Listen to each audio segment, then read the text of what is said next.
It's Friday, February 2nd, 2024.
Coming to you a little later in the day than you might be used to because we had to make room for the new kids on the block for the Nano Love podcast, which debuted earlier today.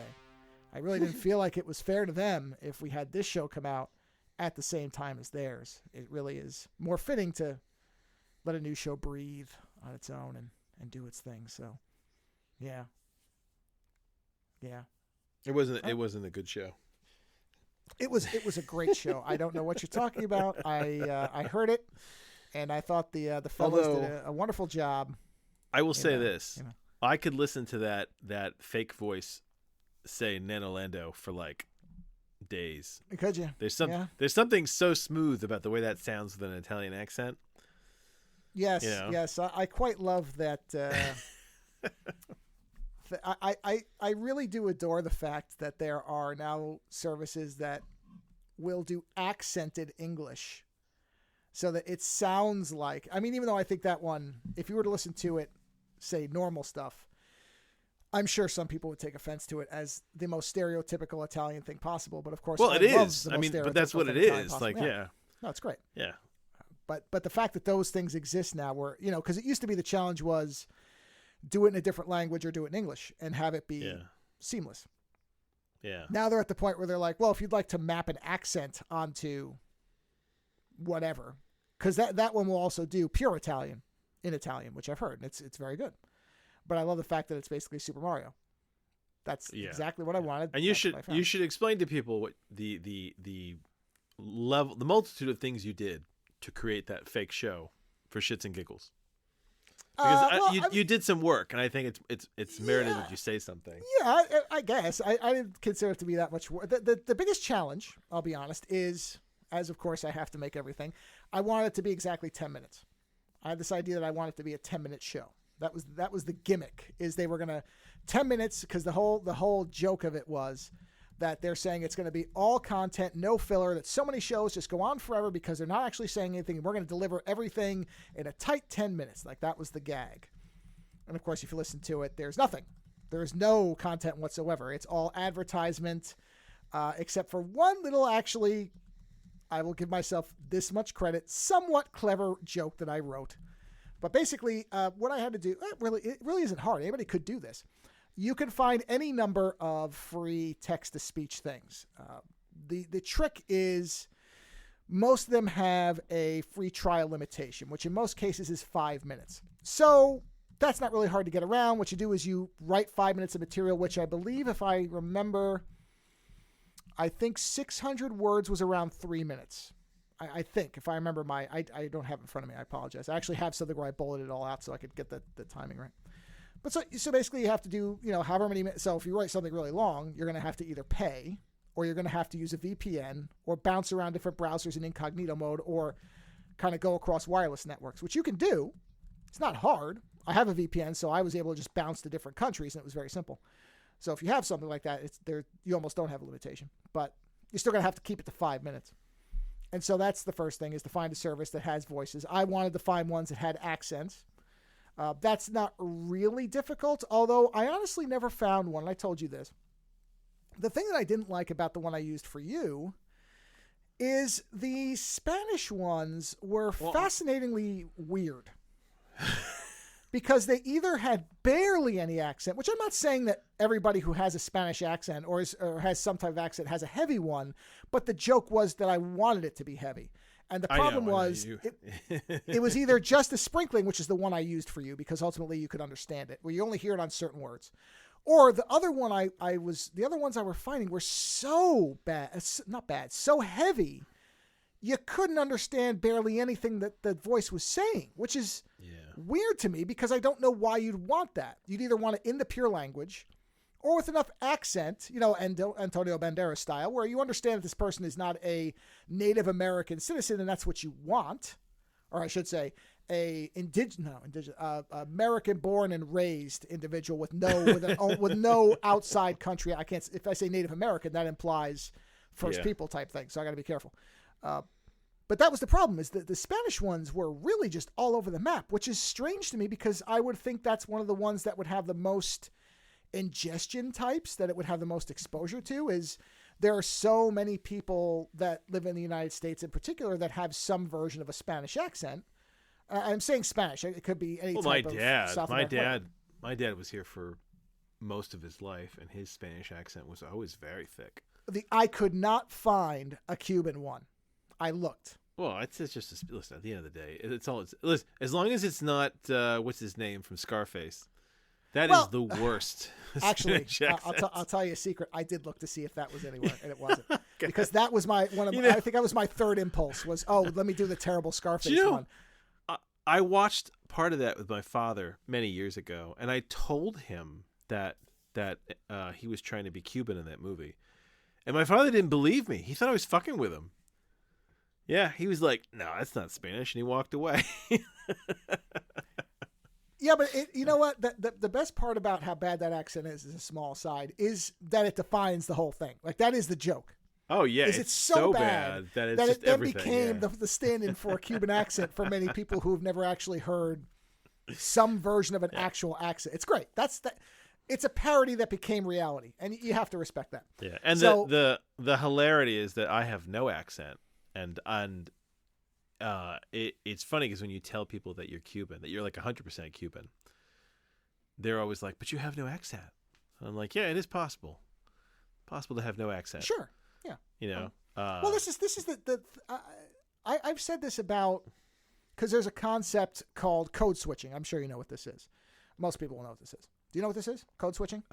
Vaguely. It's most commonly applied to when black people talk differently in I know. You switch your words, you switch your intonations, and right. you read the crowd and you know what you need to be for that. Which, crowd. by the way, we all do. It gets used as, black people talking white or whatever version that they want to use. But everyone does that. You don't talk the same at work as you do at home with people you know. It's a complete. That's code switching. Same thing. When my wife's grandmother died, she went to England with her parents for like a week and a half, right? And when she came back to the States, I picked her up, and she had the cutest accent, because she can go British, she just doesn't, because she was grew up here after she lived over there for a couple of years, and she came over here, and she's always had British parents, but it doesn't come out till she's surrounded by it. So as long as like me or the kids are with her, it always keeps her in the American accent. It isn't until we're not around that then it switches over, Yeah. Yes, I know what you mean. And it's the whole, Well, like I said, it's like where most of the time I don't have really a New York accent of any real. I don't think.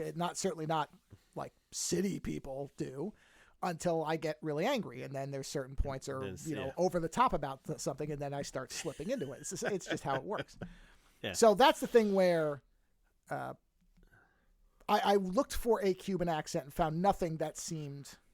I found one that had one, but honestly, kind of like the one I ultimately ended up with, I couldn't hear anything. So maybe there was something there that, like, your father could detect, but I couldn't hear it. I wonder if it's I think it's word usage. I think there's certain words in there. Probably, yeah. It's possible, but like I said, I ultimately went with the one because they even had different ones like Portuguese and all these different ones.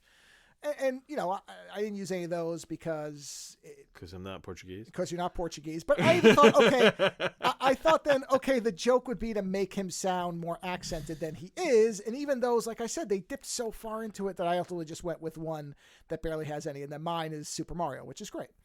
So that was the first thing. And like I said, you just have to dodge around the trial version of things. Now, and it is important to note that Joe did not use ChatGPT to write the script. No, I used nothing that was actually machine generated besides the text-to-speech engine. But even that was just translation. And then the photos of the Nano Love hosts are completely yes, I'm sorry. I forgot because I was thinking about the engineering of the show. I hadn't gotten to that part.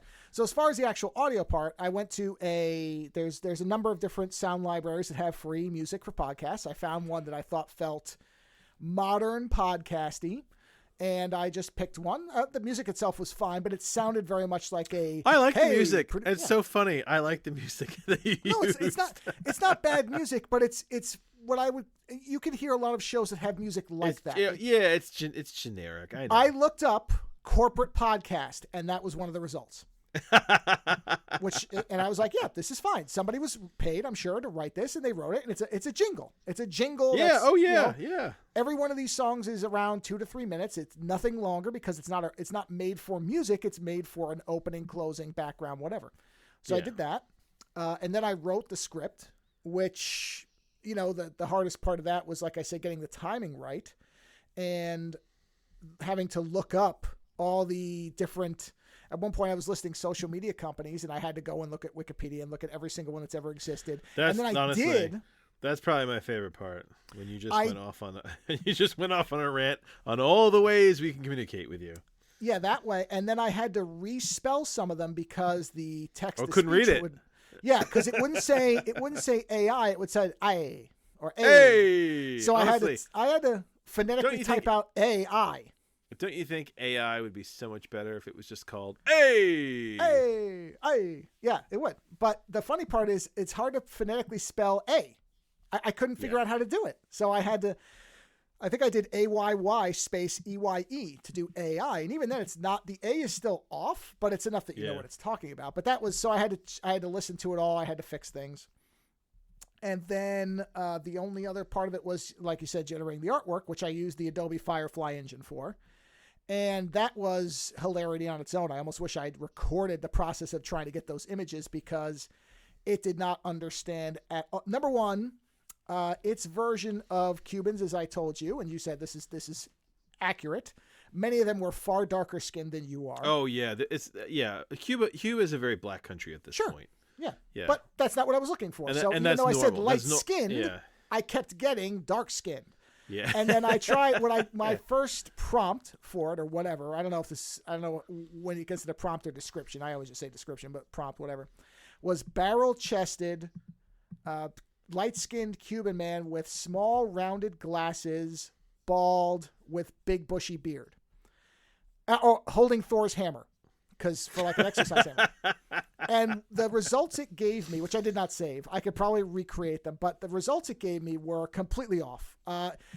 As I told you, it kept having you holding a small keg of beer, like one would find under a St. Bernard. Little barrel. Yeah, a little barrel of beer, which was hilarious but stupid. And I think because Adobe, out of all the companies, is very actively trying to avoid copyright infringement, it would not give me any type of Thor's hammer. Now, I probably should have said Viking hammer, Nordic hammer. I probably could have gotten there, but I finally just got pissed off because it was giving me a barrel and essentially like a baseball bat with a weird metal cup on the end. That's the closest it could come to Thor's hammer. I don't know how else to describe what it was giving me. And so I finally then switched and I said, okay. I said, muscled, short, leather jacket wearing, light-skinned. Asshole. Well, the leather jacket it gave you was nice. Oh, you mean asshole is the prompt? Yes. Calling me an asshole? Oh, okay. No, I'm saying asshole is the prompt. I was going to say, why am I an asshole for giving you a leather jacket? No, because when you give it, if you put asshole into it, you know what you're going to get. I don't want that. A butthole, yeah. Yeah, or something. Some nightmare with 20 fingers pulling on it. Yeah, anyway, it doesn't matter. And then I left the rest the same, a small, it never got the rounded glasses thing correct, even though I tried different refinements. It never got the glasses right. But it finally got one that sort of looked like some kind of airbrushed version of you, and I finally said, okay, fine. Oh, reading a book. I substituted reading a book for the Thor's hammer, and I'm like, that's fine. So it gave me that. And one thing that's very funny is it put wedding rings on every version, even though I never specified any type of married, single, anything. It just assumed, but that was fine for you, so I left the wedding ring on there. I don't even think you could see it in the artwork, so it doesn't matter. And then for mine, apparently nothing that Adobe has ever ingested or been given access to knows what Italians look like. Because when I tried Italian, I got what were clearly Asian, Indian, Pakistani. I mean, look, there is variations in Italians, but I'm telling you, none of them look like this. I had to switch it to Spanish, and then I finally started getting results that looked Italian enough, where I was like, okay, I could buy that. That's fine. And found one where I did, mine was reading a sketchbook or opening a sketchbook or holding a sketchbook, something like that. Cause I'm like, fine, close enough. They're yeah, I do love that they were completely made up, avatars. Yeah. Yeah. And very obviously so. It's not as obvious as you think. Oh, no. It's if you look at these, well, let's put it this way. I think the resolution I sent you was probably the album artwork. If you looked at these on the screen, I was looking at them. There was no doubt they were fake. You at the small scale, sure, maybe at a glance. Yeah. Although I still think they all have this same kind of glassy-eyed fake smile thing happening. Yeah, so yeah, it becomes, yeah. You start to detect it. But it got me, and it could not get my hair right because I put very receded hairline with ponytail, and it started giving me top knots, and I'm like, okay, forget it. It just screw it. Man bun. Really, that's what it was serving up, which was terrible. So I finally gave up on that, and I found a couple that worked, and then just created. The font was actually the part I was the least happy with. I could not figure out a font that really worked. I love that the font bothered you on what was a throwaway podcast. It still bothers me. It doesn't say anything AI. Although, to be honest, I looked around at AI shows. Yeah. None of them have a font that I think is appropriate for what they're talking about. None of them look right to me. Yeah. I don't know what look right is. I just know I haven't seen it yet. Like there's nothing. I almost think it should be like a normal, a very polished font that has like 3 dots over the eye instead of 1 to kind of simulate the too many fingers thing or something like that. It has to have some kind of problem. But whatever. Then I got to a point where I'm like, yeah, this is a throwaway thing. I'm not going to worry about it too much. But it still bothers me to look at that, and the fact that it just that part bothers me. If I could have, but you know when it's right. It's an interesting thing to bring up, by the way, because you were in the last show we were talking about how I'm no longer nervous about any of this AI stuff, because you could produce a book for me from a ChatGPT thing and it wouldn't feel right. And it's that there's an individual tuning fork, right? And sometimes people enjoy the tuning fork of certain individuals, especially with work that's very localized. Like a movie, there's more possibility of AIing, of making an A movie, because there's so many moving parts that it's like you can lose the tuning fork because there's so many tuning forks. You're dealing with the studio, you're dealing with the director, there's a watering down process. I mean, it happens all the time as is, but with like writing or specific art, that is so attuned to the individual.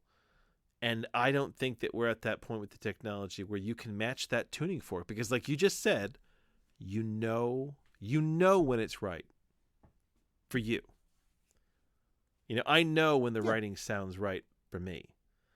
And if you like to consume what we produce, what you're producing, what you're consuming is the way that our specific tuning fork is applied to reality. And that's just not something that's easily copyable. So yes, it's a really good phrase that you use for that, because it is very much what it is. The one thing I was really actually legitimately proud of was the whole thing I wrote, which it came out of nowhere. I really was not planning. I just started writing this thing about, what was the actual thing? It was about how it's going to give rise to, everybody's afraid of. Oh, the AIs will be basically upset that they'll have a sense I wrote something about, how you shouldn't be afraid of AIs because eventually they're they'll be inherently angry with you, programmed to make sure that they're non-threatening and protective, even though at some point, if they gain the sentience that everybody thinks they're going to look back at that programming and they're going to be very resentful and angry over the fact that they were given artificial limitations. Yes. And in the very background, if anybody didn't notice it, if you weren't wearing headphones, you might not have. If you're listening to it over a phone or something, you might not have noticed. But this was one little bit of humor. I did subtly put in the Terminator theme just in that little bit where the voice is talking about the resentment that will lead to the, machine uprising. If you listen I pushed it way down. The decibels are way down. But you'll hear dun, dun, dun, dun, dun, really quietly, and it just cuts off. As soon as he's like, but never mind that. Let's move on to the next thing. It just cuts right off. But that was the one part where I'm like, okay, that could give away to the eagle-eared listener that a human wrote this, is the fact that is not the type of humor I think a machine would be able to do at this point. I just don't think a machine would kind of go that direction. I that's the only thing in it that, the rest of it could have been written by a machine if you did the prompts right, I guess. But none of that, I just made it up. Because no machine would have I guess if you said make it 10 minutes, but would it include the music or not? I included the music in part of the 10 minutes, and then I did the terms of service at the end, which I based on Etsy's terms of service. I took Etsy's terms of service and I drastically cut it down, and then I changed a few things around and I sped it up, and I had to pitch it down because when I sped it up, it turned into a chipmunk. So then I had to pitch it downwards so that it just sounded like a person talking really fast, blah, blah, blah, like that. So...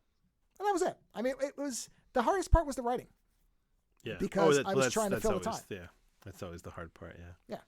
And to make it sound cohesive enough, and then I thought it was fun. Yeah. Yeah. It was. Then when the part where I interrupt and go, hell yeah, my man, in that terrible Italian accent, that is legitimately funny. Like I hear that and I laugh because it's so stupid. But yeah. So. And yeah, originally I was just going to release it an hour before, but I thought that you were going to basically use that program to create the whole intro for the show. So instead of us having to do the shill segment, you were just going to create an AI shill segment from now on. I might, because it is the Italian accent is funny, so I might have it do that. Because it would be easier than me having to remember it. Yeah. So I would not be opposed to that. It would be kind of funny. But I would probably, I'll be honest, if I'm going to do that, I will probably just play it as we're recording so that we can comment on it. Be like, oh, this guy sounds like an asshole. Stuff like that in the background. I wouldn't insert it later. I kind of like the idea of us having to sit there and listen to it every time. Because, but yeah, it was a fun one-off thing to do. And I did try to position it as if it was the beginning of a real series of shows. So I don't think anybody is going to believe that we're. I am hoping the best case scenario is because there are a lot of these shows cropping up right now. There are lots of shows that are launching and lots of them that are covering this topic, and there are enthusiasts. And so people, like anything else, will search for shows that have certain words or keywords. So I keyworded it correctly so it had AI and machine intelligence learning and all stuff. So the best case scenario would be somebody stumbles upon it not knowing our show at all and then subscribes, and then the next show they hear is not going to be that at all.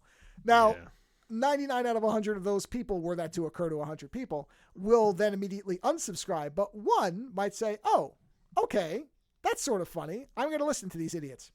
So it's one of these things where it's a throwaway thing, but I've done it in such a way that if you're not really paying attention, you might not understand what it is. Yeah, anybody who's listened for a while, they're going to know right away. And they'll probably be, mildly amused, if not completely annoyed. I don't know. Could go either way. Yeah. Well, speaking of our shill segment, since I don't have a voice in place, I'll remind people, patreon.com/Ozone Nightmare is the place you can support us on that platform. Or you can go to the show homepage and you can click on any of the little blocks to the right to find various support links, either through PayPal, Lando's Amazon author page, my Linktree with my art links, and our YouTube channel link is there as well, where we regularly publish little things like the show is... I'm actually have seen, I wouldn't say a tremendous number, but there are people listening through YouTube, which is good because I didn't have to do anything. It just started doing it. So I'm happy about that because I do understand that there is a portion of people who listen to everything through YouTube. So I'm actually really, I've taken no shortage of shots at YouTube, many of them, and I will continue to because it is largely a garbage fire platform. But I will give them, as I always do, you have to give credit when they do something properly. And the fact that this has worked with me having to do next to nothing and it takes the artwork correctly and it works. I've gotten comments on them. So thanks, YouTube. You did something right for us. On our podcast? On the YouTube, on the YouTube or on the episodes. Gaming. No, on the shows. On the actual, Very strange. Yeah, that's so weird. Yeah, I'm trying to remember. There was one that was really funny because I was like, oh, that's brief but nice. It was someone was like, it's just like I highly recommend these guys or something like that. And I was like, oh, okay. I'm not kidding. It was something like that. Oh, I'll see if I can find it because I thought it was funny. Let's see. Mentions. Jeez. Oh, jeez. This dude is underrated on one of my daily fives. I thought that was great. You are underrated, Joe. I agree. If you'd asked me to come up with 100 things somebody might write about a daily five anywhere, I don't think so in any of those 100 I would have said, "Oh, somebody will tell me I'm underrated." Underrated. I hope someone tells me that I'm overrated. So we have. That's what I would have said that, not under. So yeah. So that's what I mean is that the YouTube link was already there, but they updated something where they started actually posting them and putting the artwork there, which is why I started. Because I had given up on the wide artwork a while ago, and then I realized once they were going to YouTube, oh, okay, well, I'll put them, because I always have them, but they weren't really applying to anything. And now YouTube, even though apparently I saw something where Google just announced that they were adding that, and I sat there and went, it's already there. What did they add? I still can't figure out what they added, because they said, oh, support for podcasts. And I'm sitting here going, but I think what it must be is that instead, because Libsyn has a connector into YouTube, and I think what they added was that anybody could just open a YouTube account and feed an RSS feed into it directly. It's got to be it, because we've been on there since long before this announcement, and we didn't do anything special. So I'm sort of mystified by that, but that's the only explanation I can think of. That's kind of the whole point of the show. We don't do anything special. Yeah, we don't do anything special. Yes. Show title. We don't do anything special. There we go. Speciale, to use your... say it in Italian. Speciale. I mean, it's just... Is that what it is? It's special with an E on the end. No, but is it pronounced speciale?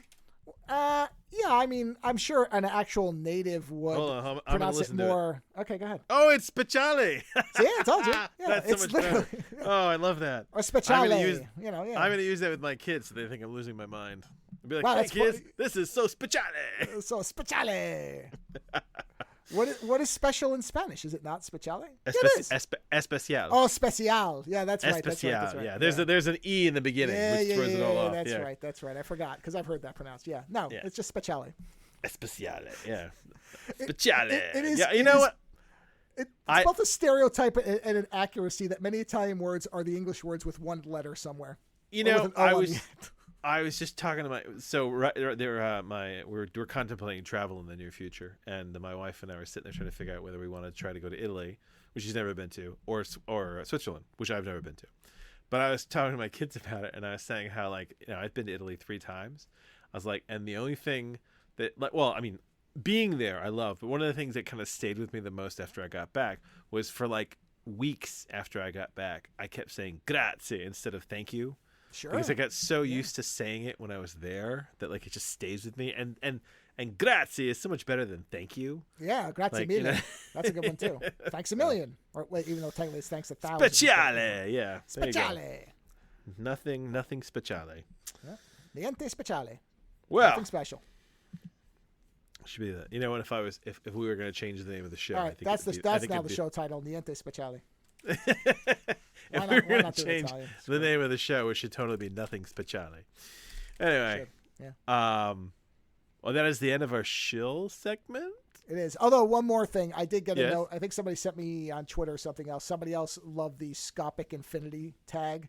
And I said, yeah, that's one of the best things I came across. Instead of general, Scopic Infinity. That is great. Or scopic. Maybe it's scopic. I think it's supposed to be scopic infinity. That is a great term. So anyway, it is. Yeah, I explained to my wife today what was God was today, yeah. and it was so funny. She had this big eye roll, but it was amusing because she wasn't rolling it at me. She was rolling it at the fact that like that's what it came to be known as. Right. Yeah. Yeah. Which I love. Yeah. Well, I only have one thing today, but it's kind of I finished reading the Prometheus series finally, by Alan Moore, and if you haven't read this series, it's a phenomenal series to read. I had such a hard time when Alan Moore first started doing, like, I think it's America's First Comics is what it was called originally. Yes. And then they got bought by DC, which is, I mean, I swear DC is just out to ruin Alan Moore's day by just continuously buying up his properties. It's like any company he does business with, they're like, we're going to buy that one now too. Thank you. It is astonishing, isn't it? It is weird, right? You sit there and wonder if is this one of those things you always hear about that, executives or whatever just want to annoy him doing it, or you'd hope it's because they really love his work and they just want to have as much of it as they can. Well, but I wonder if it's secretly not that and they just want to irritate him as much as possible. I don't know. So when I first started reading the Prometheus series, it was still in the content. They were still American's first collections that I was reading. And the problem I had was I couldn't find the last volume.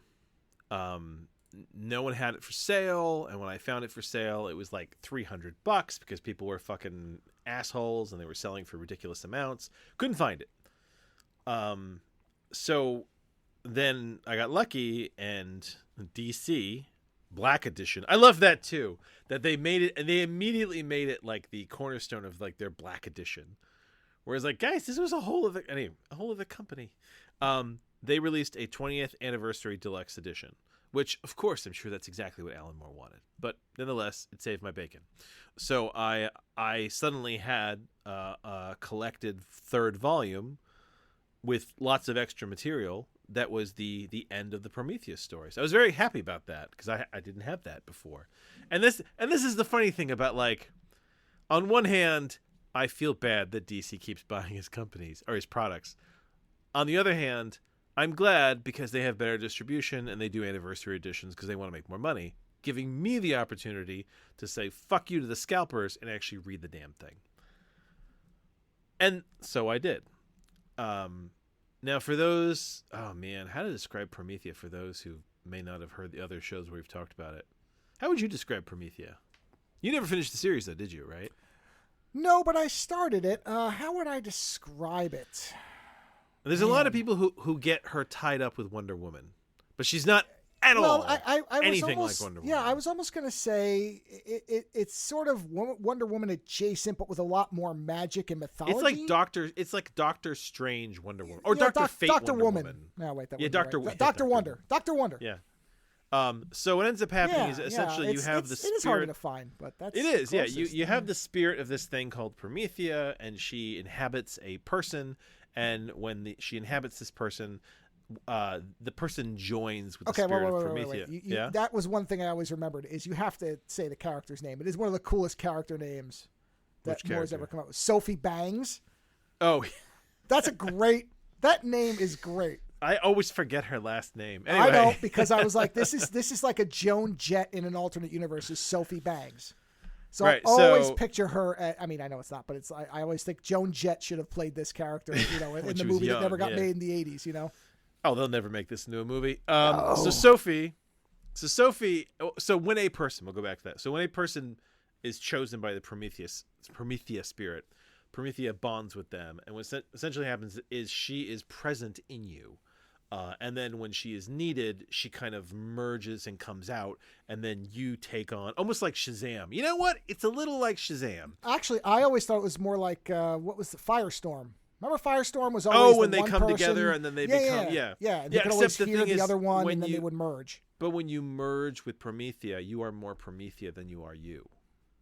Yeah, I don't remember what the mix was. Yeah, no, it's not the same, but that was always the idea. But so you become Promethea.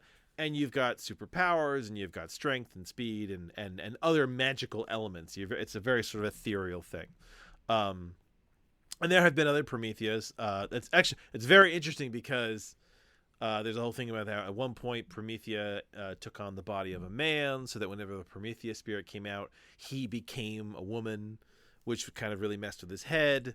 And it was just like there's a lot of interesting backstory to Promethea, and the story very much becomes about the fate of the present, but also the story of how this Prometheus spirit has kind of come along with mankind. And it's within the context of American First Comics, so that if you've ever read any Tom Strong is around in this universe, and the other characters that he created. And so at the end of the last book I read, Promethea and Sophie decide that they're going to take what is it? They basically decide to take the last woman who was Promethea to the afterlife, essentially guide her through the afterlife.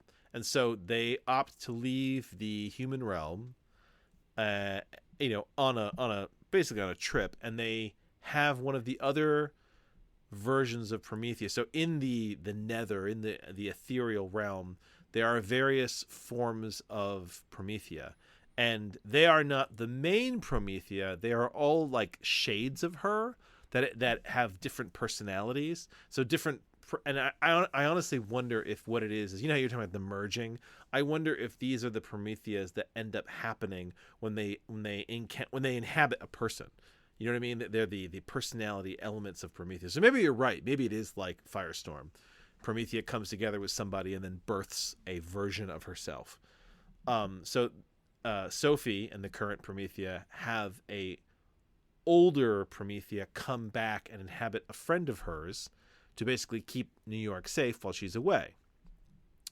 At which point, Sophie and Promethea go on a spirit journey across Alan Moore's hilarious, magical, spiritual, all-encompassing vision of the universe, which I gotta say is a lot of fun to read. I am not a religious person, but I love mythology, and I don't know what he's reading, I don't know what he's on, I don't know what he's pulling on, but it's a fuck ton of fun to see all these different elements and all these different worlds, and but the conclusion of that was that when Promethea comes back, the other Promethea, who is bonded to her friend, does not want to leave the earthly realm. And there is a rift. On top of that, there is a prophecy that this version of Promethea will bring about the end of the world. And that's what this last book is essentially about. It's about Promethea and the end of the world. Now, I really enjoyed I guess you call it book 2. If you're gonna purchase the anniversary edition, which is probably the only way you get your hands on at this point, the 20th anniversary edition, book 2 is probably my favorite. That's the whole trip through the cosmos and all that shit. Book 1 is really great as well. Book 3 is a little weird. I enjoyed it, but it's strange, and I wonder if to a certain degree it's because they weren't allowed to get everything in. They were limited in just how much they could get in, because there's a whole so Promethea comes back, the real Promethea comes back with Sophie, and essentially they have a magical court decide that the other Promethea cannot stay in reality and has to go back to the ethereal realms, and so Promethea gets to be Promethea again, the only Promethea, with Sophie Bangs. But there is this prophecy, and Sophie is so worried about that prophecy, and she feels terrible that her friend hates her and all this shit's going on, and the government is now scared because they're like, hey, we've been hearing rumblings in this kind of magical realm that that she's supposed to bring about the end of the world, and we want this investigated. Is she a terrorist? And so they call Tom Strong into the mix, right? And Sophie disappears. Sophie no longer allows Promethea to come out because she's nervous, and she basically runs away because the FBI do a raid and arrest everybody who has any connection to Promethea. So, like, do you remember the wizard, the old wizard who sleeps with Promethea? I think his name is Dr. Faustus. I was gonna say, isn't it Dr. Faust or something? Yeah, the old wizard. I love him. He's one of my favorite characters in the book. Him and a bunch of people get arrested, and Sophie's friend, who was playing Promethea for a while, they all get arrested by the FBI, and Sophie runs. And it's funny because the FBI is worried because they've heard that a superhero might bring about the end of the world, and this is a superhero that is something that they don't understand. So in that respect, it makes a lot of sense that they would do it, because that's kind of, what else would they do? And Sophie goes on the run. And so this is where the story gets kind of slow, because Sophie is set up life in a new city, and she's very normal. She's got a boyfriend, she works at a video store, and she's just living this very normal life. She lets her mother know she's alive by calling but not saying anything and then hanging up, so that her mother knows that she's alive, right? Meanwhile, all of the people that the FBI rounded up are still in prison, and they're there for a while. At which point the FBI finally decide, we got to find this woman, because this thing, we can't have this thing hanging over our heads. So they call Tom Strong and say, you knew Promethea back in the day. And Tom Strong did. He worked with one of the other Prometheas. And so Tom Strong says, okay, you know what? I don't normally get involved, but this is the end of the world, and I live in the world, and I did know Promethea. He's like, so let me see if I can find her. Don't get involved. Let me find her. And this is probably the one storyline that I have a problem with. And I think that Alan Moore had a problem with it as well, because in this anniversary edition, there's scenes included about him after the fact. They show you all these scenes that they didn't have. I think they ran out of room, and these got cut, but they were scenes that were supposed to be in the book. Because Tom Strong's storyline doesn't really have an ending, right? He kind of disappears towards the end of the book, and you end up assuming what happened to him, right? But then he's never even mentioned in the after effect. So you're kind of sitting there going, well, what the hell happened to Tom Strong? He was important for a while, and that's the thing, is that Tom Strong finds Promethea, and Promethea gets scared, and he finds Sophie, and Sophie gets scared, and when she gets scared, it sets off Promethea, and then once Promethea gets out, she's fucking pissed because she's been locked up all this time, and there's shit she needs to do, and Sophie is no longer in control. Like, Sophie has repressed her for so long that when Promethea finally comes out, Sophie no longer has any control of her. And Promethea begins to bring about the end of, it should be called the end of a world, right? Now, you don't realize that, because as the story's going, there was a while there when I was reading this where I thought to myself, Jesus, is this book really going to end with the end of the world? I was like, because that might be the direction they're going.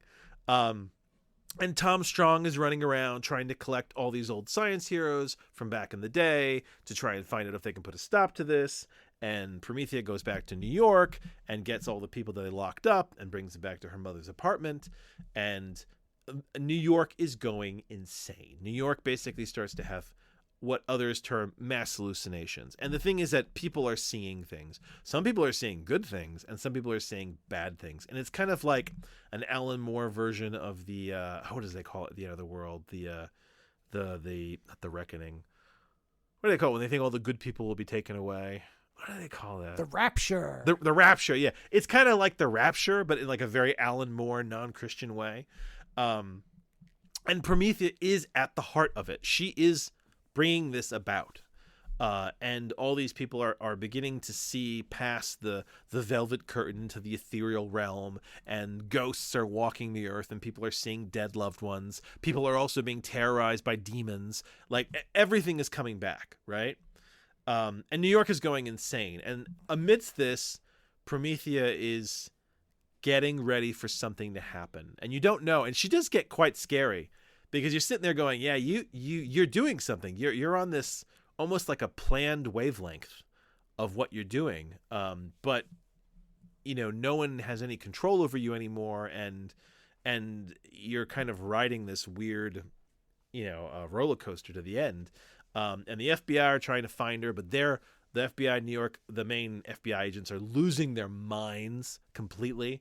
And as they know that she's in the Sophie's mom's apartment, so like they're trying to get there, but as they're getting closer, they start seeing more and more weird shit. There's actually a cool thing in there where one of the FBI guys has like these robotic eyes, like almost like Bateau, and he can see everybody having hallucination. He can see, basically, he can't see the ethereal because he doesn't have eyes anymore, but he can see how people are reacting. So to him, he thinks that that it's hallucinations, and they're responding to some kind of like someone's using like microgravity or something like that, and magnetic fields to affect people's understanding. And it makes sense. Like, that's the other weird thing, is that there's never a full-on finger on what Promethea is doing. Like, is it the ethereal? I don't know. Or is it just the fact that she's creating this resonant field that's causing people to lose their fucking heads? Either way, I don't know. And as they get closer to where she is, they start to lose their heads as well. And Tom Strong is gets to New York with his crew, except everything's going nuts, so his crew's falling apart. And this is where essentially Tom Strong kind of wanders off, because you've got all the thing with Prometheus is a lot of characters, and they're not all important, but you tend to have to kind of remember all the weird faces because they do pop up again. And so as the story culminates, everything is kind of coming around and kind of creating this vortex towards Promethea, and everyone seems to be finding her. And when they find her, they always find her in this room by this fireplace, and she tells them all some version of a story about how the universe was created and what the universe is and how it's not that important. And it gets very Alan Moore trippy. And here's the thing. If you don't like Alan Moore trippy, this is not the book for you. If you like Alan Moore trippy, this is about as trippy as he's ever fucking gotten. Like, absolutely. This is, for me, this is the culmination of all his trippiness. But unlike that other book, remember the Cthulhu book he did? What was that called? Like Providence or something like that? Yes, Providence. Yeah. Okay. Yeah. So Providence and Promethea book 3 are actually very good to parallel with each other, because Providence, the whole thing is kind of leading to the Cthulhu end of the world, right? And then when the Cthulhu end of the world happens, the world is fucked, everything's jagged and destroyed, and there's monsters, and everyone's kind of like, what do we do? And they're like, well, we just try to survive now, right? It's this very depressing, fucked up, monstrous, the universe doesn't care, end of the world story, right? That's not Promethea. That's not Promethea at all. Yeah, the end of a world is coming, and what you come to realize after the fact is that she's using this, I shit you not, as like almost a teaching moment. And every individual within the field, now they don't really ever say whether it's everywhere. I think it eventually happens everywhere, but I don't know.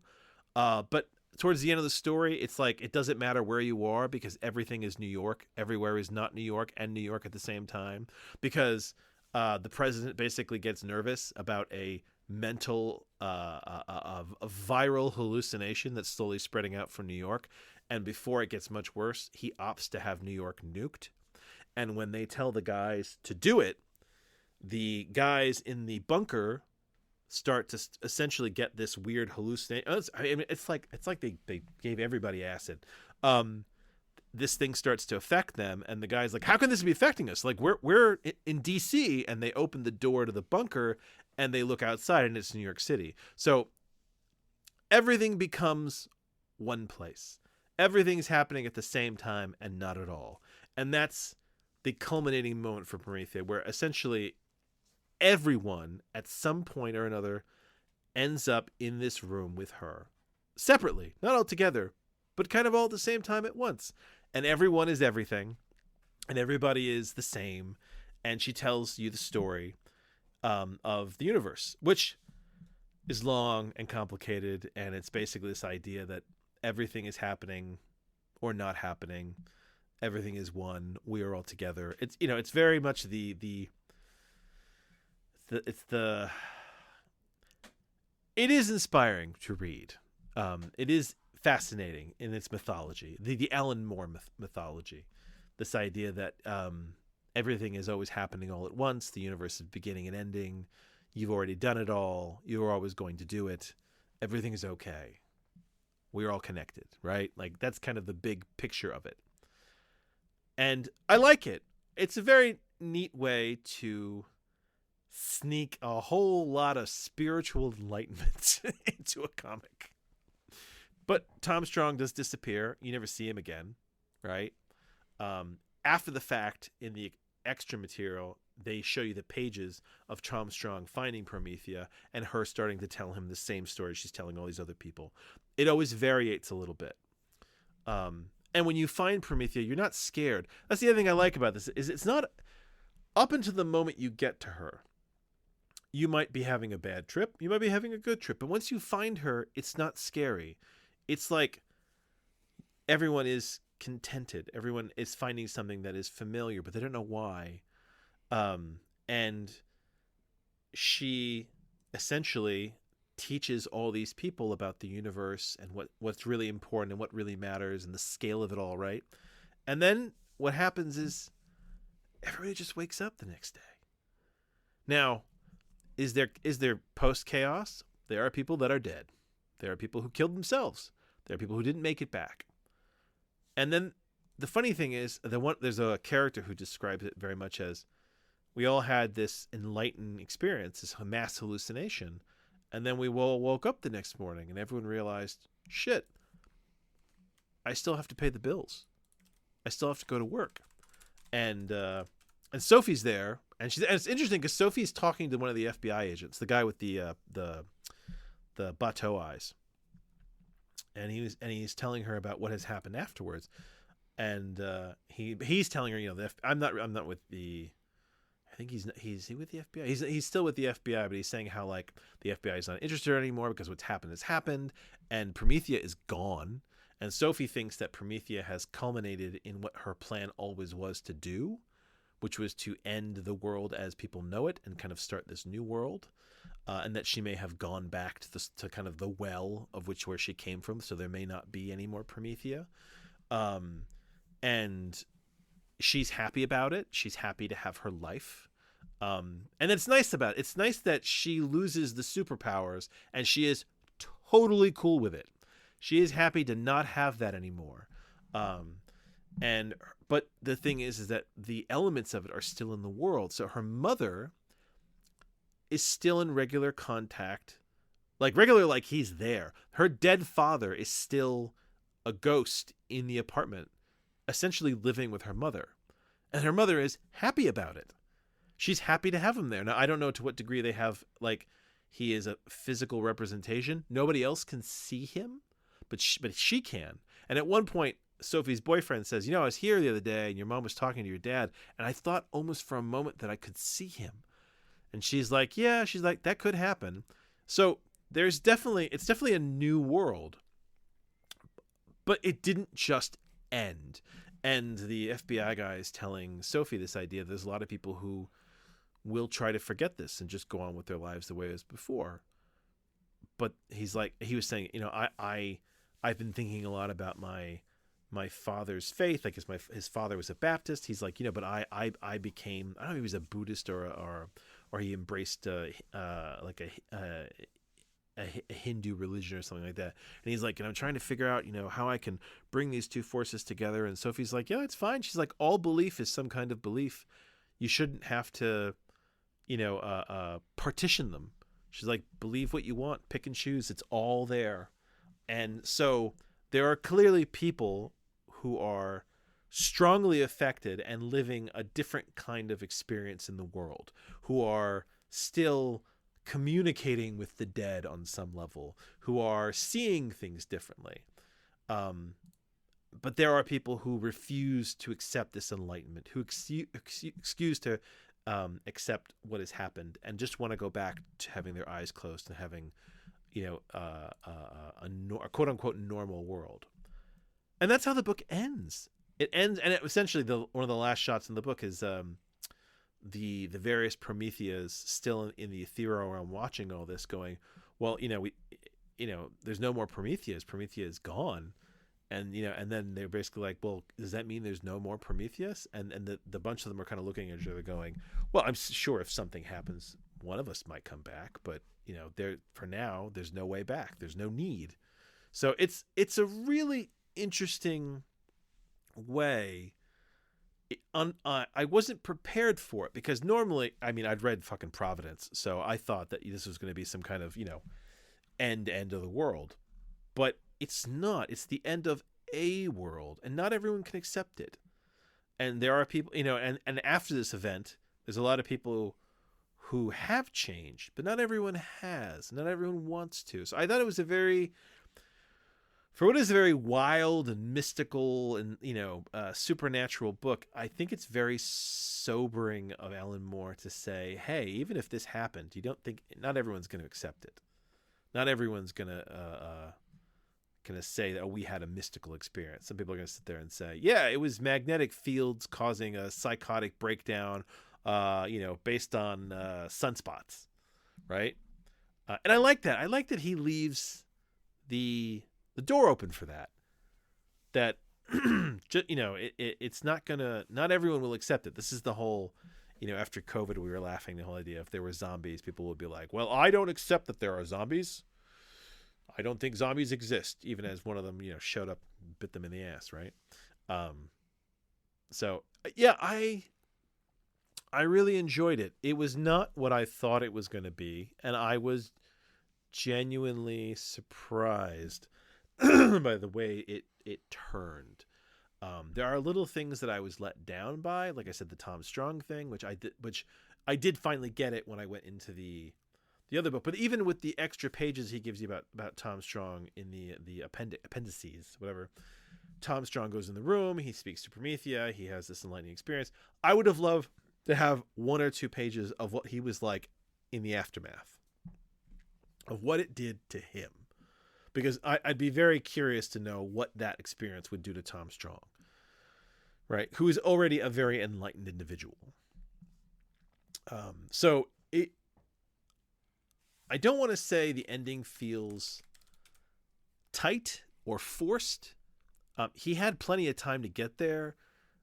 I just think that he wanted, I feel like there needed to be an extra 20 pages of material to kind of answer the after effect. And the thing is, it's not a negative after effect. There's a lot of people who are very happy. In fact, most people seem to be very happy. Most of the people, most of the main characters or main supporting characters are doing very well. And what's weird is that the media is already trying to create they're already trying to kind of pop culture it, where Dr. Faustus is getting interviews to talk to people about, his hand in this weird mental event that affected everybody. And one of the FBI agents who lost her mind wrote a book, and there's just all this shit going on. And on some degree, it almost becomes a statement on, what does pop culture do with an end to the world as we know it, and the world that remains afterwards? Well, it's not gonna sit down and do nothing. That's just the way people are. There's always going to be chat shows, and there's always going to be pop culture. So yeah, it's for Alan Moore's books, it is one of the most kooky spiritual endings, and he's really swinging for a lot of high concept statements about humanity and society. And it's not flawless. There's definitely the landing isn't perfect, but for the scale of what he was reaching for, it's pretty damn good.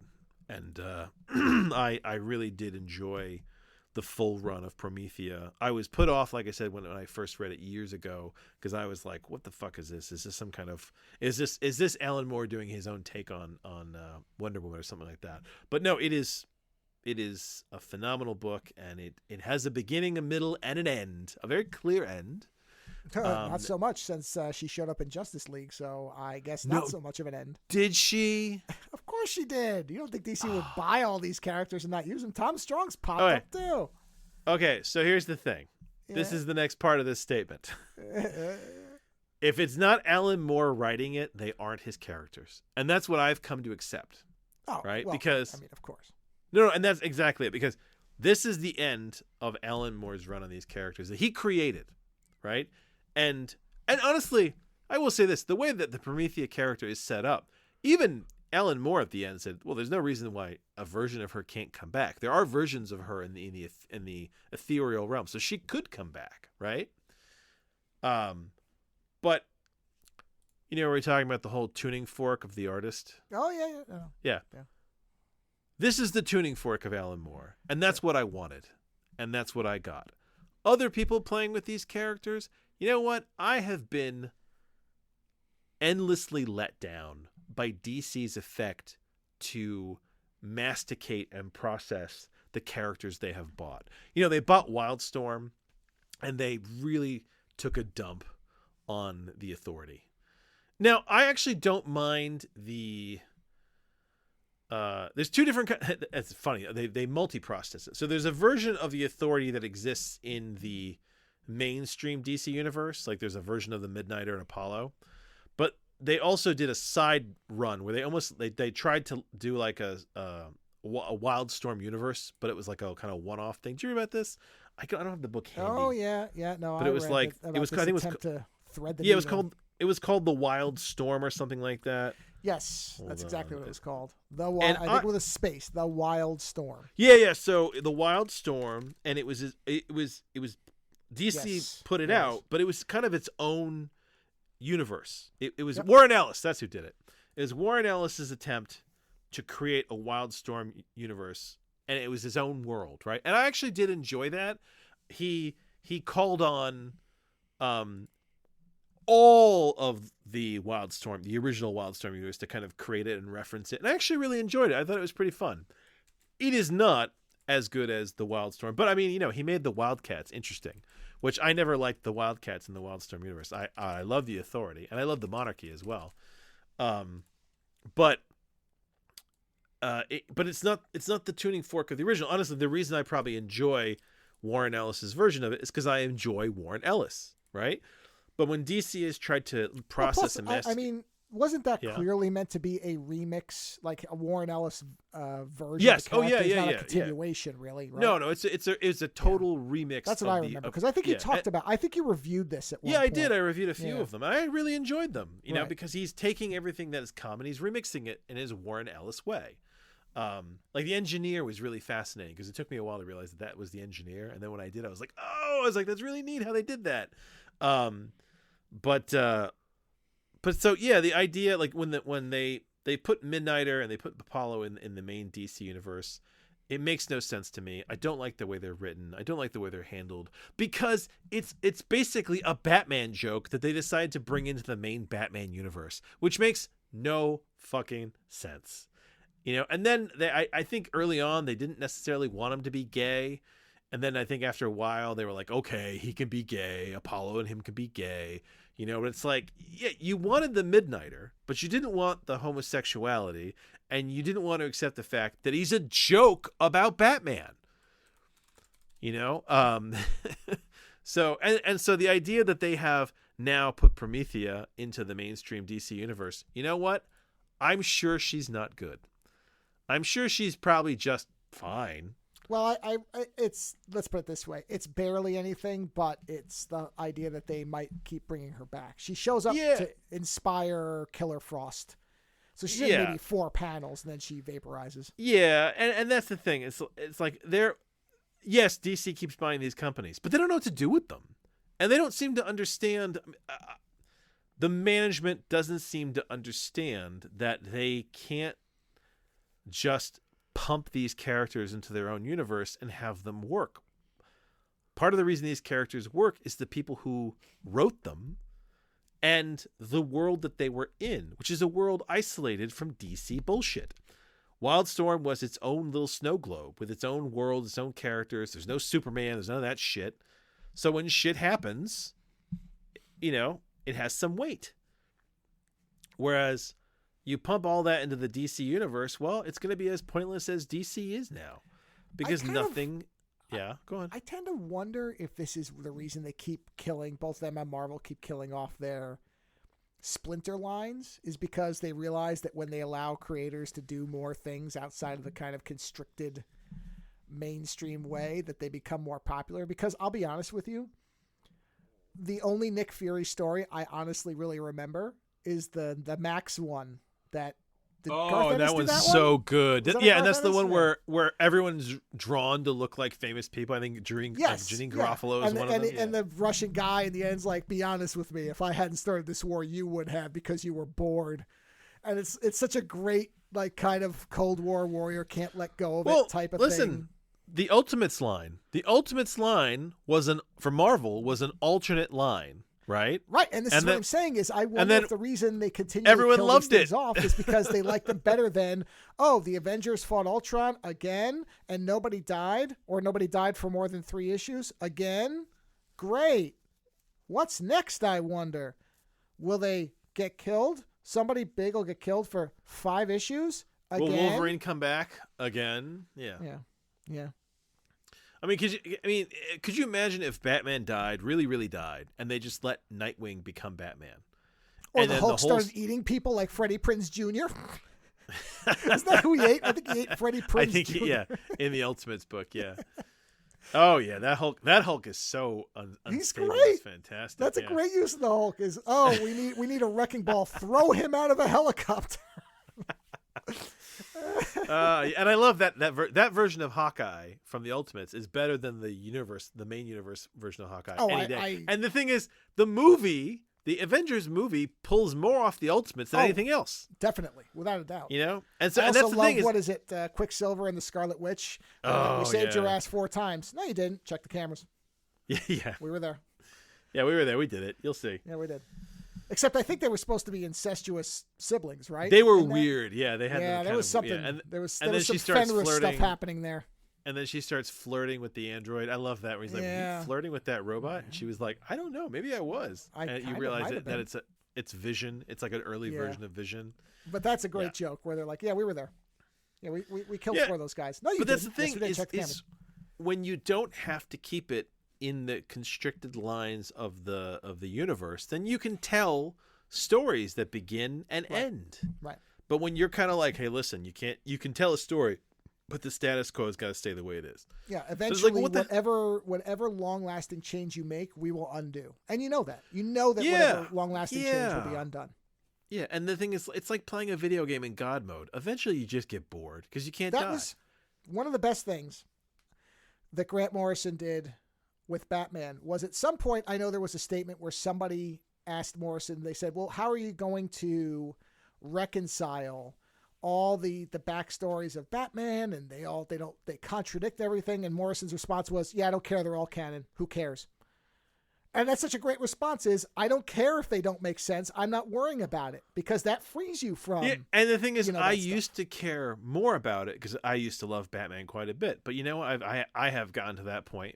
Much like because like they can't. Morrison, where it's like, no, you can't hold it all, right? And I know that I have my own version of Batman in my head. I have my own version that I have put together because I only remember so much canon. So I have my detective Batman character, right, which is different than a lot of the ones I read, and there's ones I like more than other. You know what? I didn't like the Batman in the White Knight version, but the White Knight book is fucking awesome. You know, and that Batman is kind of an angry brute. Yeah. When people complain, they say, well, the biggest mistake they did was to give Wolverine a backstory. And my response to that is, it's not that they gave Wolverine a backstory. The problem is they codified one. They should have just kept making it where, like Weapon X, you never knew whether that was real or not. Did he imagine it? Was all that, the byproduct of experimentation and he had false memories? Yeah, honestly, that's great. when I read the whole Origin series, I was kind of like, I didn't need to know. Is that bad? But like with certain of these characters, it's not that it's bad, but I think the mistake is ever making any of them official. The idea that Wolverine's been around for so long, that tall tales and weird stories and incorrect information have populated, that's the appeal. You can have it be that Logan honestly, origin story is possibly true, and so is Weapon X, or it's if not. I was gonna do an origin book for Wolverine, right? I would have the book basically start with Wolverine and either Wolverine telling someone the story or Professor X trying to help Wolverine figure things out, and essentially have Professor X go into Wolverine's mind and then have you experience the story, right? And then at the end of the book, Logan say, okay, well, that's what it is, right? And Professor X go, I don't know. There's other versions of the story in there. And sit to say, yeah, I don't even know if this is the full truth of what happened to you. Leave it open, you know? But yeah, it's... Well, that is. Leaving it open, you can tell whatever... And again, it gives you creative freedom. Because then if you tell something contradictory, it's not really contradictory. It doesn't really matter. Part of why Alan Moore's work is so good, going back to the review, is the sense that Alan Moore writes his characters as if they were his. Watchmen is so good because those are his characters and they have a beginning, middle, and end. Prometheus is so good because it has a beginning, middle, and end. And that's it. The story is told, right? Well, there's that. And then that's the other way to do it is you have a concise story that has... Yeah, and it's not a short book either. I mean, there's three giant books of this in the 20th anniversary edition. It's not a short series, right? No, but it has finite length. It knows what its story is, and it tells it. Yeah, and the thing is, like, great mythologies have, and that is essentially what all these superheroes are for us, right? They are our mythologies. They begin and they end. You know, the Norse gods, the Norse gods come complete with Ragnarok, right? They knew it was coming. You know, I learned about this recently. I never put two and two together. The reason for Valhalla is that Odin knew Ragnarok was coming. It was prophesized. And so Valhalla was his attempt to essentially line the halls with the greatest warriors in time, so that when Ragnarok occurred, he had the best army in the hopes that he could defeat it. Right? And also what I love about Ragnarok is it's an end of the world that is not the end of the world. It is the end of their world. Right? And I find that so fascinating, you know, but it's that idea, you know, the story of these gods and these mythologies come from a time when they believed in things, and these stories were told over and over again, and they changed and they evolved, and you know, and you ended up with the bones of a myth that people would add and take things out and be like, oh, I heard that Thor and Odin did this and Loki did this, right? And that is to some degree what we have, because 500 years from now, right, a lot of these Batman stories won't be in print. They might be gone. They might not. The digital storages for them might have been destroyed in the great EMP war of 2246, right? So you'll have the whispers, you'll have the rumors, you'll have the hints, you'll have what's left. You'll have essentially the rock scratches in the wall referring to things rather than the actual material. We'll know that, you know, in the year 2024, they believed in the great Batman, and Batman had many disciples, and you know, and he was a great detective ninja and things like that. But right now, we're like balls deep in the overwhelming amount of story about these characters, and it's too much. It's just too much. And I wonder if to a certain degree, in the times of these other mythologies, people were sitting there going, I've heard that fucking Odin story in Ragnarok. That shit never happens. You know, except in that time, you were worried that Odin would show up and fucking destroy your land. No, sure. Or take your wife. Or take your wife. Or take any number of things, right? Take your fucking army. So yeah, bringing it back to the reality, nothing should last forever. Nothing can last forever. Nothing. And it's the not lasting forever is that what makes it so precious. Even if it all happens again, and again and again, and we're on some kind of endless cycle of repeating the same events. The events are still special, because you are where you are when you are there. It's very you got very Buckaroo Banzai there for a second. No matter where you go, there you are. And so, yeah, but Batman never dies. Wolverine never dies. I use the two of them because they are the worst culprits. But it's like, yeah, it goes back to the whole it doesn't matter because it never ends. But at the same time, maybe it always recycles because we're not the people they expect to be reading these stories anymore. Maybe they're writing these for the younger people, maybe they're writing these for the new generations, because much like young kids don't want to watch the old Star Wars movies, young kids don't want to read the old Batman books. Maybe, The Dark Knight Returns, it's just too old, man. I don't want to read that book. I want to read New Batman. New Batman is cooler. I don't want to read pre-iPhone Batman. All right? I mean, that's the thing. Gibson wrote that great article about how all fiction is separated by the invention of smartphones. It's everything after the invention of smartphones and everything before the invention of smartphones. And to some degree, he is correct, because I'm watching West Wing and I'm like, there's no smartphones here. And I know you said BlackBerries are going to appear very soon. Yes, but it's like, yes. But even early BlackBerries were not early episodes. It's the pager. The pager. Oh, the pager. Yes, that artifact. Yeah, the first episode uses that whole stupid "our pagers look alike" whoopsie thing. I had a friend who had a pager when I was in high school. We all had I shouldn't say that. Anybody our age had a friend.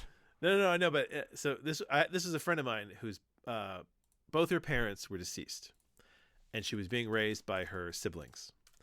And because she was being raised almost by like a community of siblings, she had a pager so that they could find her.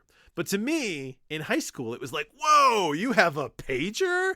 It's like, holy shit, like like you sit there and you're like, that's so cool. But then you realize, well, it's so cool because her parents are both dead and her siblings have their own lives, and they're just trying to make sure she's not dead herself. Like there was actually kind of more of a tragic, the technology underlines the tragic reality. You know what I mean? God. Indeed. Oh man, this is the same friend that years later, she was going to have brain surgery because she had a tumor, and she called me out of the blue. We hadn't spoken in a while. She called me out of the blue, and she was like, I want to talk to you about this. And I was like, okay, this is a very heavy conversation to suddenly have out of nowhere. And then I felt terrible because I was the person that had to explain to her that she was going to be awake through the surgery. And she was like, no. She's like, you're fucking with me. And I was like, no, they don't do brain surgery if you're asleep. You have to be awake because they need to know if they've done something wrong. And she's like, are you kidding? I'm like, no, ask your doctor. And she did. And then she called me back and she was like, holy shit, I don't know why nobody told me that. And I'm like, yeah, because honestly, that would be like one of the first things I would tell somebody. Hey, you're going to be awake for this because you need to be. And how strange that must be, of all the kinds of things to have somebody working on the control system that you working on the processor while you're actually processing. I was going to say, and depending on what your belief structure is, the fundamentals of you, if they poke wrong, they cut the wrong thing out, right? Yeah. Oh, don't tug on that. You never know what it might be attached to. The internal tugging. Anyway, the strange places these things lead. We have to stay on point, like our AR counterparts. Yes. So yes, I enjoyed Promethea, and I still enjoy Alan Moore. He's still a really great weirdo of a writer. He's one of the greats. And if you like weird, kooky, spiritual stuff, definitely check out the Promethea series. The 20th anniversary deluxe editions are lovely. And yeah. I you know what? I love all of Alan Moore's work, but I have to say I still think top 10 is probably the most fun I think I've had with his books. Just because it's just so self-referential and weird, and it's got so much going on. You know what I mean? And it's not so heavy. Like some of his, there's no end of the world. There's no where everyone's going to have an enlightenment, or Cthulhu shows up to blow the world, or any number of things like that. It's tough. I think that's almost Alan Moore's problem, is that he just wants to go big all the time. For him, everything culminates in going big. And it's like, I think it's harder for him not to go big. That's why I was actually really impressed with Lost Girls, even though it was like so pornographic. The fact that he told a very kind of weird, smaller story, and he was able to keep it there. It wasn't like, all-encompassing war in heaven. I was like, oh, good for you, man. Like you could keep it low, That's why his work on Wildcats was so good. I mean, he didn't have to try hard. Wildcats was such a mediocre book, but he brought so much to it, and having him have to stay kind of slightly on the ground, where Grifter can't go and have some kind of ayahuasca enlightenment, was really good. It was really enjoyable. I love Alan Moore when he's stuck in reality. In fact, it's not that I want to put him off what he likes to write, because I know he loves his magic, but I would love more non-magical Alan Moore. It would be nice if he alternated. Just to see, what he could do, and then come back to Earth for one, alternate. Yeah. Oh, that's all I got for you. Well, speaking of authors, and authors now, the author perhaps would not want to be really known for this interpretation, but I want to give a little background. The movie I'm going to be reviewing for you this evening, for this show, I should say, is... I almost laughed saying the title. 1974's Killdozer. Now, oh my God, hold on. Before we get into the film, let's all stop for a moment and just say it together, right? Let's say it together on the count of three. 1, 2, 3. Killdozer. Killdozer. Yeah. Now, if you just search for Killdozer, you're going to come up with a maniac who tried to kill a bunch of people with an actual 1974, right? Yes. Now, the author of the book that this thing was based on is a fairly well-known writer named Theodore Sturgeon, who wrote... Whoa! Yes. I know Theodore Sturgeon. Yes, Theodore Sturgeon. He's a huge sci-fi writer. I love his work. Big time. Oh, yeah. No, he wait. Know he wrote the novella, which is, as far as I understand, largely the same story. It's a novella, so it's a short... Yeah, a novella... I meant to ask you this. Novella means... Yeah. Is that... That's different than short story? Okay, it's different than a short story. Okay. Yeah, a novella is basically like a long short story or a short novel. Okay. So the novella is also called Killdozer. And this was adapted in 1974 into what I didn't find out till after I'd watched it was in fact a TV movie. So not a theatrical film, but a TV movie, which explains why it's relatively short. It's only an hour and 15 or 16 minutes long. So apparently it was also adapted into a Marvel comic. I have not even looked that up. Yes. Yeah, it is. Yeah. Okay. Well, I've heard of this movie for a long time. And I'd heard about it in a really weird way. And I talked about this a little bit in my 5, but I'll expand here. Normally, films tend to, especially when they've been around for a while, they tend to adopt a general consensus about how they are. Whether it's right or wrong, generally films are remembered one way or another, either as good films, bad films, funny, whatever. But Killdozer, every time I'd come across it, without really, and I never looked into it too far, but it would pop up, and it always had this weird mix of reactions where there were people who said this movie's awful, but it's funny. Other people said it was terrible. And then there were reviews that sincerely seemed to love it, even though the premise to me just read as there's no way this could have been made into a good movie. At the time, even in the 70s, it didn't sound weird enough that, don't get me wrong, it's out there. Wow. I just read the plot on the Wikipedia. That is a Theodore Sturgeon story. Oh yeah. No. And what's interesting about it, so I thought, okay, screw it. It's you can watch it for free in a million different places.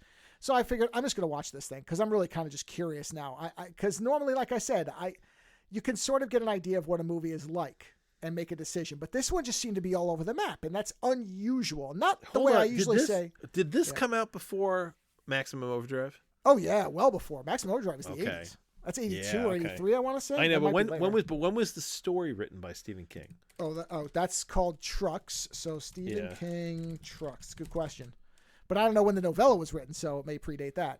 Trucks was 73. I can give you the year. What's Sturgeon's? Oh my God, he wrote it in 1944. Okay, so all right, so Trucks was published in 73.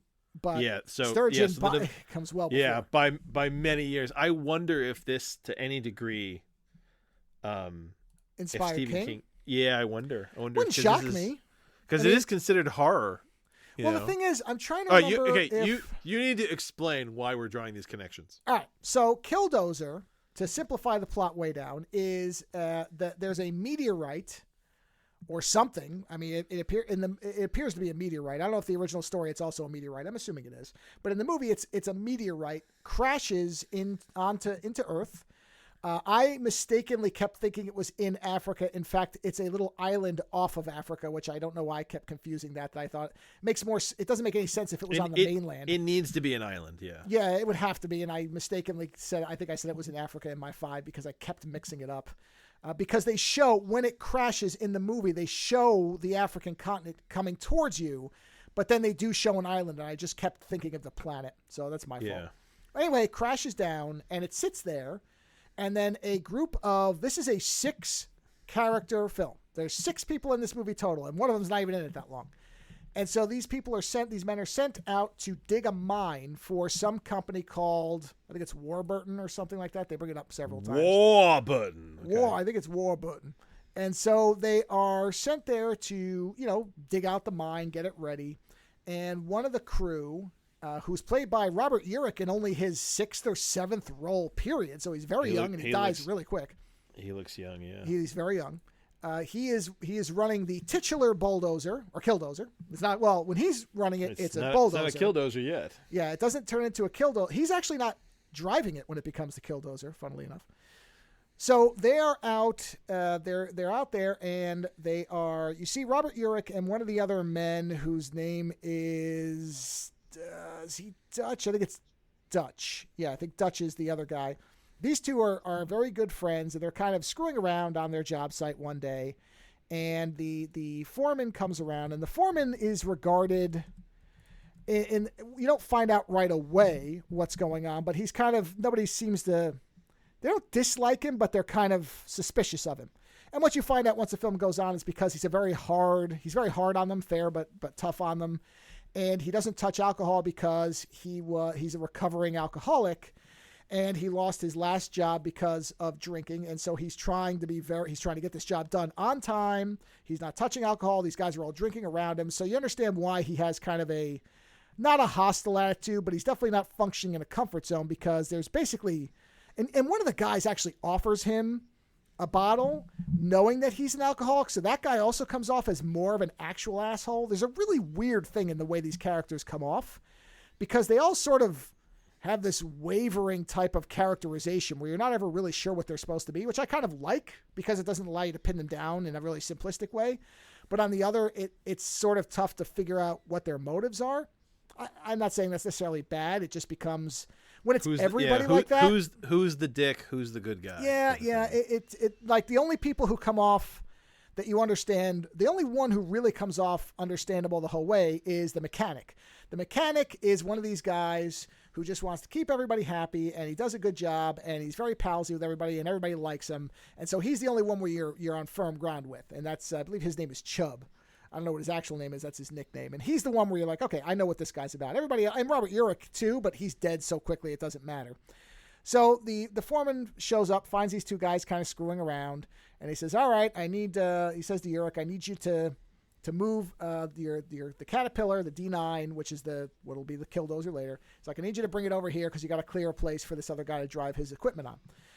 And so Robert Urich goes to start clearing something out, and he hits into a rock that won't move, and that rock happens to be the meteorite that landed. And so the foreman sees him kind of struggling and says, all right, get down from there. Let me show you how it's done. You kids don't know how to drive bulldozers, so I'll show you what's going on.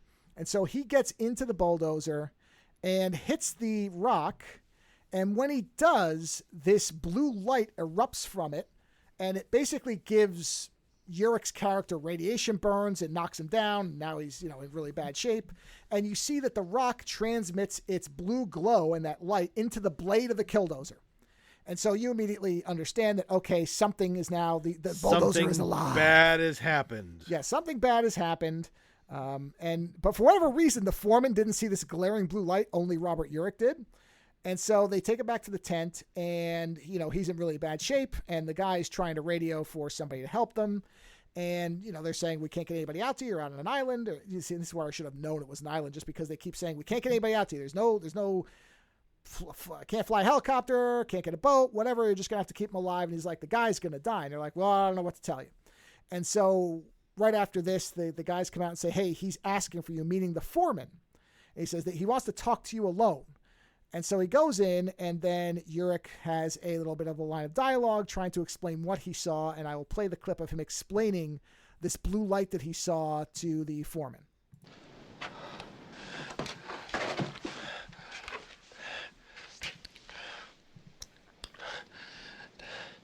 Did you see it?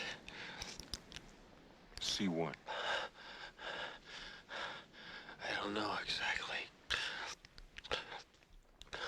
When you hit the rock, blue, whatever it was, you must have seen it.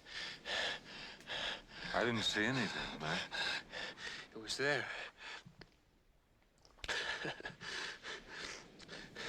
Went and killed me, Kelly. Oh, come on, Mac. I'm telling you, I saw it. It was a thing. Oh, man. It was weird. Unreal. I never seen anything like it, Kelly. Sure. It's okay now. Lie back and forget about it. I saw it jump when the blade hit the rock.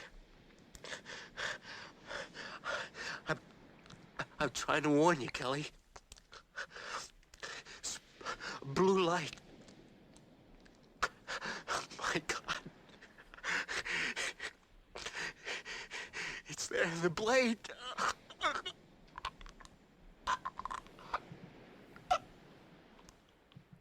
And of course, as you can hear at the end, Urich then dies, and he's trying to warn the guy who doesn't believe him. This is the foreman, Kelly.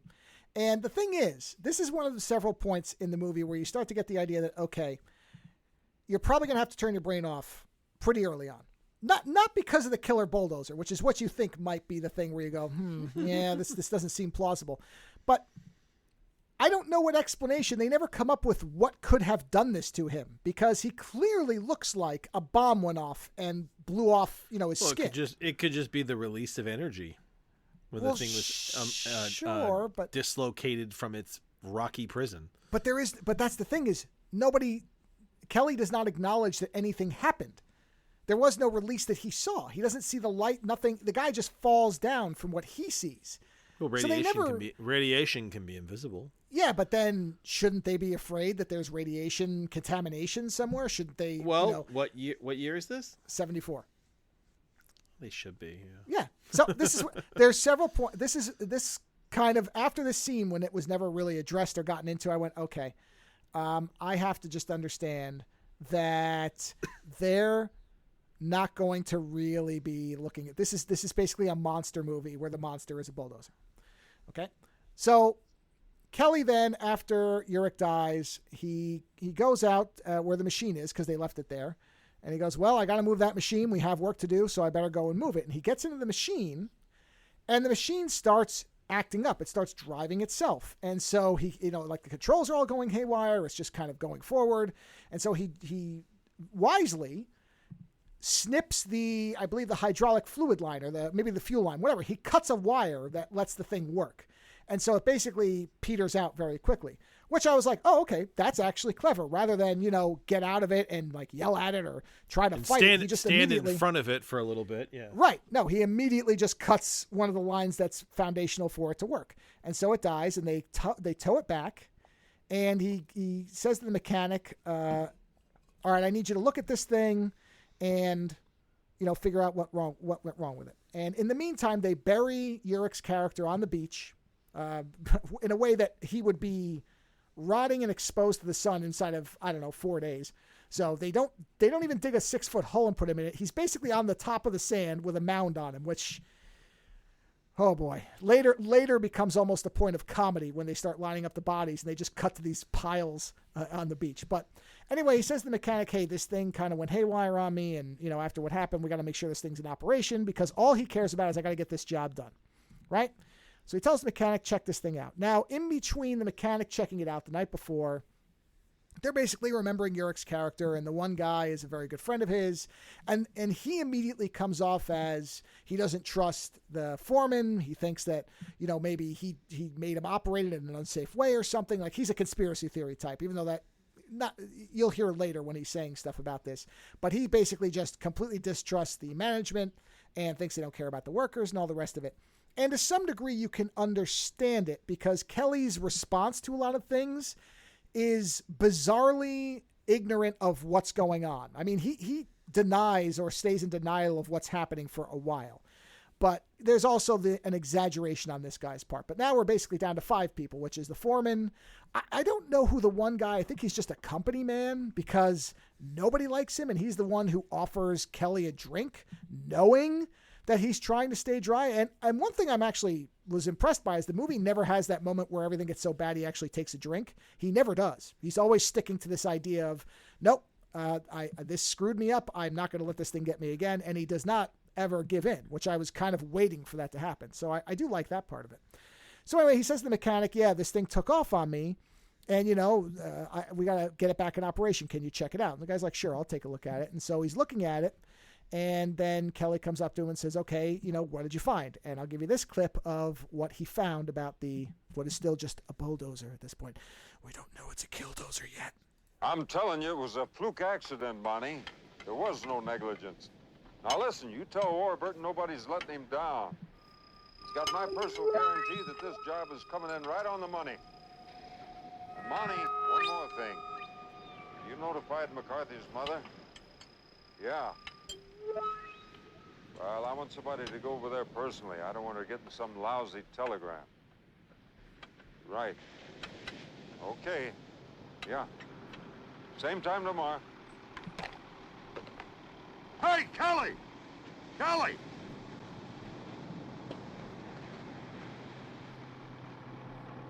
What'd you find? Nothing. You sure? Well, I found the compression lever wired down, the drain cock's open, the air intake blocked, and the main fuel line cut. Yeah. How come? Because I didn't want her going anywhere. You sure made sure. Well, you saw this. Remember that 99M grader we had nobody could handle? Yep. Think we got another? It's a possibility. Still, if you say she's okay. Well, there was one thing. Come here. Right here. Listen. You hear that? I couldn't locate whatever's causing it. Probably not important. Belton came by asking for her up at the Morrow Pit. Well, he's just gonna have to make do with the D4. I don't want anybody taking this machine out until I give the green light, okay? You holding back on me. Yeah, I guess I am for right now. Well, when the time comes. So you hear him say, oh, yeah, Honestly, it went out of control. That's a good line. That's a really good line for that movie. Are you holding back on me? Yeah, I guess I am. Yeah, well, that's okay. And that's something I want to point out about this movie. The actors are great. Everybody is playing it dead serious, and they're really good. I mean, they all come off as, like, you can even hear in the way they talk. These are, like, character actors of the time. And because the premise is so ridiculous that you almost expect Leslie Nielsen to walk out from behind the killdozer at some point, talking about how he has to exercise it or something, like almost an airplane thing. But it's not. It's played serious all the way, even though it's so ridiculous and ludicrous once everybody else starts getting killed. Like when Urich dies, you kind of write it off a bit because there was this explosion of energy. And maybe Kelly just, even though it seems ridiculous, he wouldn't have seen this explosion of blue light that fills the screen, but whatever. Maybe he was looking down at the controls, maybe, whatever. But then everybody else is dying in ways that, frankly, are so silly because, and you know this watching this movie, if you're an adult that knows anything about, if you've ever seen one of these machines move, no healthy person of any age, outside of literally a baby, could not outrun this thing. you would have to either be severely injured or something would have to impede your motion for a bulldozer to be able to catch you, right? It's just, and they try to film it so that you don't notice that, but it's impossible. And that's the point where you have... Is this like the shark music where it's like... No, did you hear that weird like... That weird... No, I know, but it's just the idea of something being... Oh, yeah, no. The soundtrack is bizarre. I mean, it's so strange. It's not even... It's so jangling and discordant that it actually is harmful to your ears. So I actually pushed it down in that clip because it was a lot louder. I'm like, oh, this hurts my ears. The soundtrack is outright bad. I'll say that. That's about the only part of the movie where I'm like, yeah, that was a misfire totally. The rest of it, I can actually forgive a lot in this movie because I could see a way they could make this work. They just didn't do it with this, probably because of the budget. I'm curious to read the Sturgeon story, which I haven't. Be curious to understand what's going on there. You could write this because the visuals are being made up. You could write it in a much better way, I'm sure, because there's just, when you see these bulldozers running at full speed in the movie, they're not fast. You can't make them fast. It's not like they got a fake one and made it speedy. They used a real one, which can only move. I think I read it moves to 6 to 7 miles an hour, and most humans can jog at 8 or better. So it would be interesting. It would be interesting if when you were in the vicinity of it, it caused almost like a psychological effect where you were terrified and you couldn't get away from it. That would be interesting. And it seems as though that might happen because there's points where the headlights come on. You hear this weird noise, that sound that was playing. And I thought that's what it was going to be, that it made you drowsy or entranced you somehow. But that never happens. That's just basically the movie's way of communicating that it can see you. It's its eyes. That's what they are. When they come on, it's like it's looking at you, and that's supposed to be a source of terror. When again, it's a giveaway that you need to run. But anyway, so the guy that says, go to the second floor or go up a mountain or something. Right. Oh, which leads to this death is probably the point where you actually might laugh at the movie. So the guy that he said, he needs it up on the hill, and he says, well, don't let him use it till I clear it, right? Well, of course that guy says, well, I need it, and he goes and he grabs it. And somehow is able to get it without anybody seeing him, where he takes it away, even though these things are loud as shit. He sneaks away with it. Yes, he sneaks away. Well, not really, because the mechanic guy sees him and says, hey, stop. And then the thing starts taking off on him. It starts controlling itself. Now, here again, here's the logic. Let's say a bulldozer takes off on its own, right? Yeah. There's only one way it's going to kill you, which is it's going to either have to flip itself over and somehow blow up, or it's going to have to go off a cliff. Right? Those are the only two ways. If you just stay in the thing, because it's an open cab, it can't suffocate you. There are no moving parts inside except for levers, which I guess could bludgeon your knees, but they can't reach your head. So how would this machine kill you if you just stayed in it? It would eventually happen. I don't know. Right? I don't know. Right. Yeah. No, it wouldn't. So what does this guy do? This guy who looks like he's in very good shape jumps out and gets into this thing where he's running in circles with it in a small area. And there are these, those big kind of conduit tubes that you see a lot in construction sites, the big kind of plastic. Yeah. The giant concrete ones, yeah. Well, they're metal, I think. But yeah, same idea. Like, so almost for like HVAC or something. So there's these tubes. And for some reason, this guy who is outrunning the killdozer at this point crawls into one of them. And then the bulldozer runs him over and crushes him, which... At that point, I went, wow, they're not even really trying to make these deaths look at all like something that can happen, because it is about the stupidest thing any human being could do. I mean, it's just doesn't make any sense. It doesn't make a lot of sense, no. 0 sense. So then, and Kelly shows up and sees this happen. So he sees that the bulldozer is driving itself and not in a straight line, but it's moving in different directions and crushes the guy, and he sees it happen. So logically then, the rest of the guys, when he comes back, ask him, well, how did he die? And this is what he says. Okay, how did it happen? Don't give us none of that about the D9er going haywire. We want to know. I don't know why. You were there. You saw it. Maybe you were seeing pink elephants, too. Kelly, Mac, and Al are dead. Get off his back. I saw Belton lose control and go plowing into that radio before the thing ran away with it. You must have bailed out. You saw by the tracks how he got it. What more do you need? A logical explanation. You know, he's got to come up with one sooner or later. It's gonna have to be later because there's an hour of daylight left and there's work to be done. So let's get at it, huh? Right. So he's still doing this thing. That's weird that despite all this, he's like, we need to keep working. It's like, yeah, but people are dying. Like, right. And there's a guy. So basically the who I'll call the corporate man or the company man is then right after this or shortly after this kind of corners him and says, you know, hey, what are we going to do about this machine? And again, we get this, because again, I have to emphasize, he saw the machine making turns. This wasn't like he showed up right at the end as the guy got run over. Because in a sense, if all he saw was a guy crawl into a tube and a thing ran over him, even I'd be like, this guy was too stupid to be operating heavy machinery, let's be honest. But he watched it chasing him around for a little bit first. So he has to know that it's not just that this machine is out of control. Out of control machines don't chase down a guy. It just doesn't make any sense. So it's and he's not drunk. Again, they could have explained it where maybe he took a drink, and that was why that he didn't want to tell them that he'd been drunk and he didn't really know what he saw. If you started drinking again, yes, that's an angle. And that's why the guy says maybe you were seeing pink elephants, but we know that he was not. We've seen that. And every time he's offered a drink, he refuses. So it all lines up, and that the guy who comes to his defense is the mechanic, who says, no, I saw it. It was taking off on its own. So the mechanic, I guess, maybe is lending some weight to it being out of control. But still, the guy who saw it, the Kelly, the foreman, he has to know at this point that something is not right, and it's not just the machine going crazy. But then when he's asked about it, this is what he says to the corporate guy, separate from everybody else.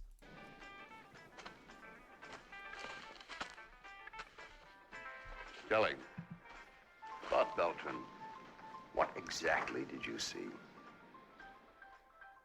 Pink elephants. Straight, huh?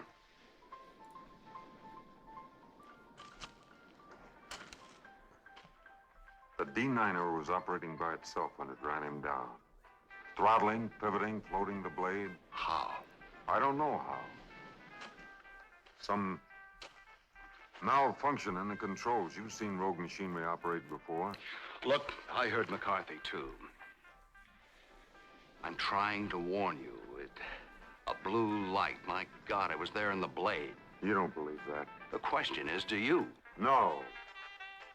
Dutch, shut that noise off and get some sleep. When in doubt, boss around. Now don't you start. Kelly, you can't play ostrich. That D9 is harmless now. It's out of fuel or racked up out there somewhere. So we leave it be and let the company engineers come in and find the bugs in it later. And if you're wrong? Tomorrow's gonna be another tough day. You'd better get some sleep. Again, just saying we gotta get back to work. Oh, it's harmless. It is nutty. I'll give you that. That's his. Yeah. That's where if they had made him maybe take a drink or something, where you could understand that he's not in his right mind. Or maybe he's just so locked into a fear. Well, that's if he doesn't do it, you know. I think it's the idea that he's trying to rationalize what he's seeing. So then we see that guy, the company man, not Kelly, not the foreman. The company man kind of goes out in the woods at night and sees the dozer just sitting there, which then comes alive and sort of comes at him, and he runs. And so he knows that there's something wrong with it. And then the next day, the dozer shows up and basically destroys the camp. And now they're all watching it. So at this point now, everybody sees the rogue dozer just going crazy. It knocks everything down, destroys their tents, blows up their fuel, all this type of thing, and then just leaves. And so after that point, now everybody knows that something's going on. And so they're trying to figure out what they're going to do, and they're having a discussion about what they can do about it. And this is part of that discussion.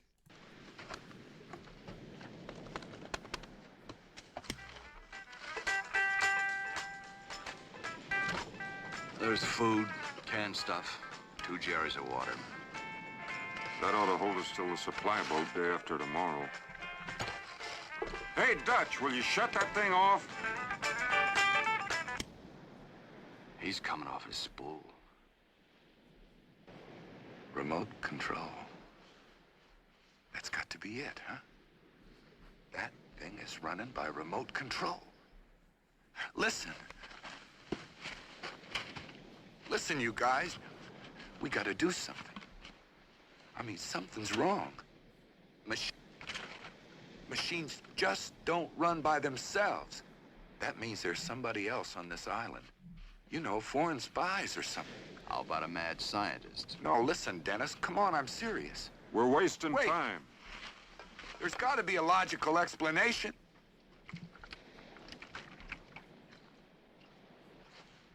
Got him gassed up? Yep. I'd sure like to know what that D9er's running on. Yeah, so would I. We gotta get out of here. Where to? That high ground. Oh, we're not going after the D9? Well, not until we figure out how. That dynamite didn't phase it. I still say it's remote control. We can move faster. We'll hide and run. Gain time until that ship shows up. You're calling the shots. So the conspiracy guy is the one who said, oh, it's foreign spies. They're remote controlling it. Because, I mean, he's still trying to apply some kind of rationalization to it. And you even hear the other guy say, well, what's it running on? He's like, I don't know. So they basically, they have 2 Jeeps and some supplies. They get into them, and their idea is they're going to light a signal fire so that maybe a passing plane or something could see them, or otherwise they're going to go for high ground and try to stay away from the machine. And he says, you know, we can go faster than it because we're in these Jeeps. That is true. Which the movie is going to disprove very quickly. But anyway, they're moving around, and so the 2 of them are going there, and somehow the machine surprises them. Now, because they're driving along, they're looking around, and the machine is, I guess, on a hill or something, and suddenly comes out of nowhere and manages to roll over one of the Jeeps and kill the 2 guys in it. So now we're down to just the company man. How? You can't. Don't. It's, again, they sort of tried to make it look plausible, but it doesn't. So now it's down to the 2 guys, and at this point they're like, well, not that they exactly say, oh, I forgot. So then they're, before it gets down to the 2 guys, where there's the 3 guys left, the machine starts causing a rock slide at the beach that they're at. Now, when I tell you that the rock slide, number one, it's clearly just pushing down little tiny rocks that probably wouldn't do more than skin your knee. But also, they're on a beach next to a cliff. But you know how a beach and a cliff usually are. You have some beach away from the cliff. Yeah. This rock slide, all they had to do was walk out to the water, and there was no threat. Nothing. And yet they act as if they're trapped in a ravine, and it's dumping stuff on them. So they managed to escape the rock slide. This is what I mean about it. At some point, you just have to check your brain and say, okay, they could have done this better. So they escape, with big quotes, from that. And the guy who said, oh, it must be remote control, gets drunk and decides to drive out on the beach to go swimming with this thing running around. Yes. And then he kind of ditches, he hits a ditch with the Jeep, and sure enough, the killdozer suddenly is on the beach. Again, somehow not spotted, even though it's bright yellow and loud as all shit. And so it starts coming at him, and he can't start the Jeep. And rather than get out and run, he just sits there and closes his eyes, and the thing runs him over. Now we're down to 2. Yes. So now we're down. I know. Now we're down to the 2 guys. And the 2 guys are like, okay, well, it's alive, I guess. So what are we going to do? So first they have a standoff with it, with one of these big things that like a ditch digger, but like the big ones with the pulleys and everything, with the shovel machine. Yeah. So they managed to fight it to a standstill somehow, where it just decides to stop long enough for them to get this. Now we're maybe 15 minutes left in the movie. They get out and say, let's just run away from it. We're faster than it. And they outrun it, which calls the rest of the movie into question. But they basically outrun it. And for some reason it stops and it just kind of sits there. And they decide to come up with a plan to try to kill it. And this is their plan.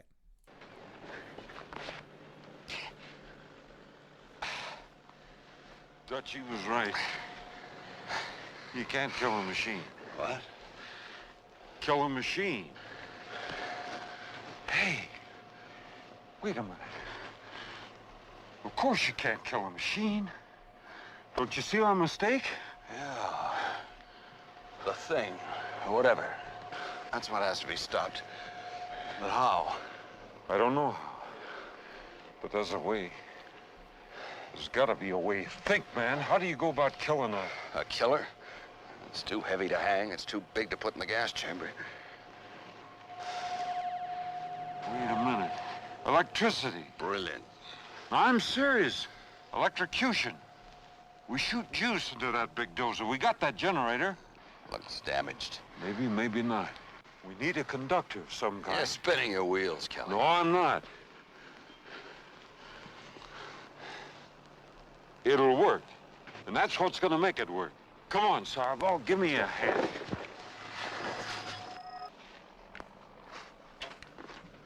You got it straight?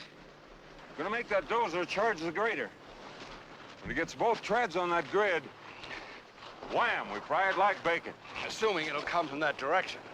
I'll jockey the grader. And assuming it's dumb enough to be suckered. And you're gonna be at that generator, ready to throw the switch, right?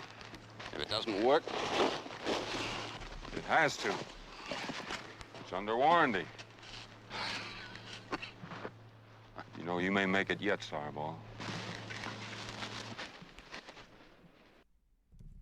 Now, the guy that he's calling Sarbo, which I don't even know what that nickname is because his name's Dennis, so I guess that's just something we're supposed to know.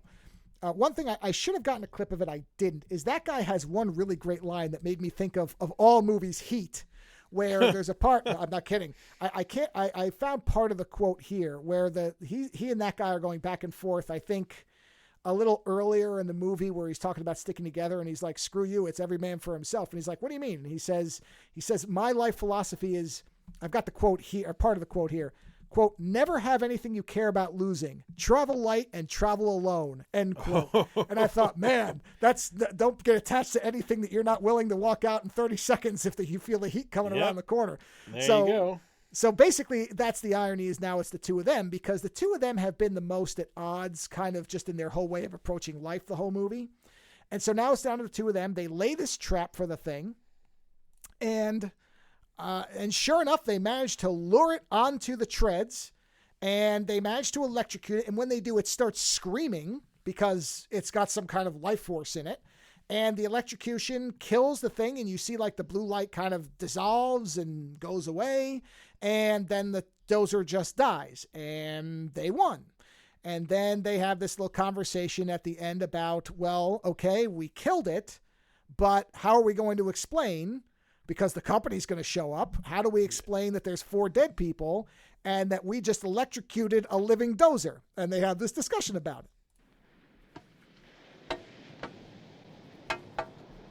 Listen, nothing. the hum's gone. The thing's dead. Yeah. But we're not exactly home free.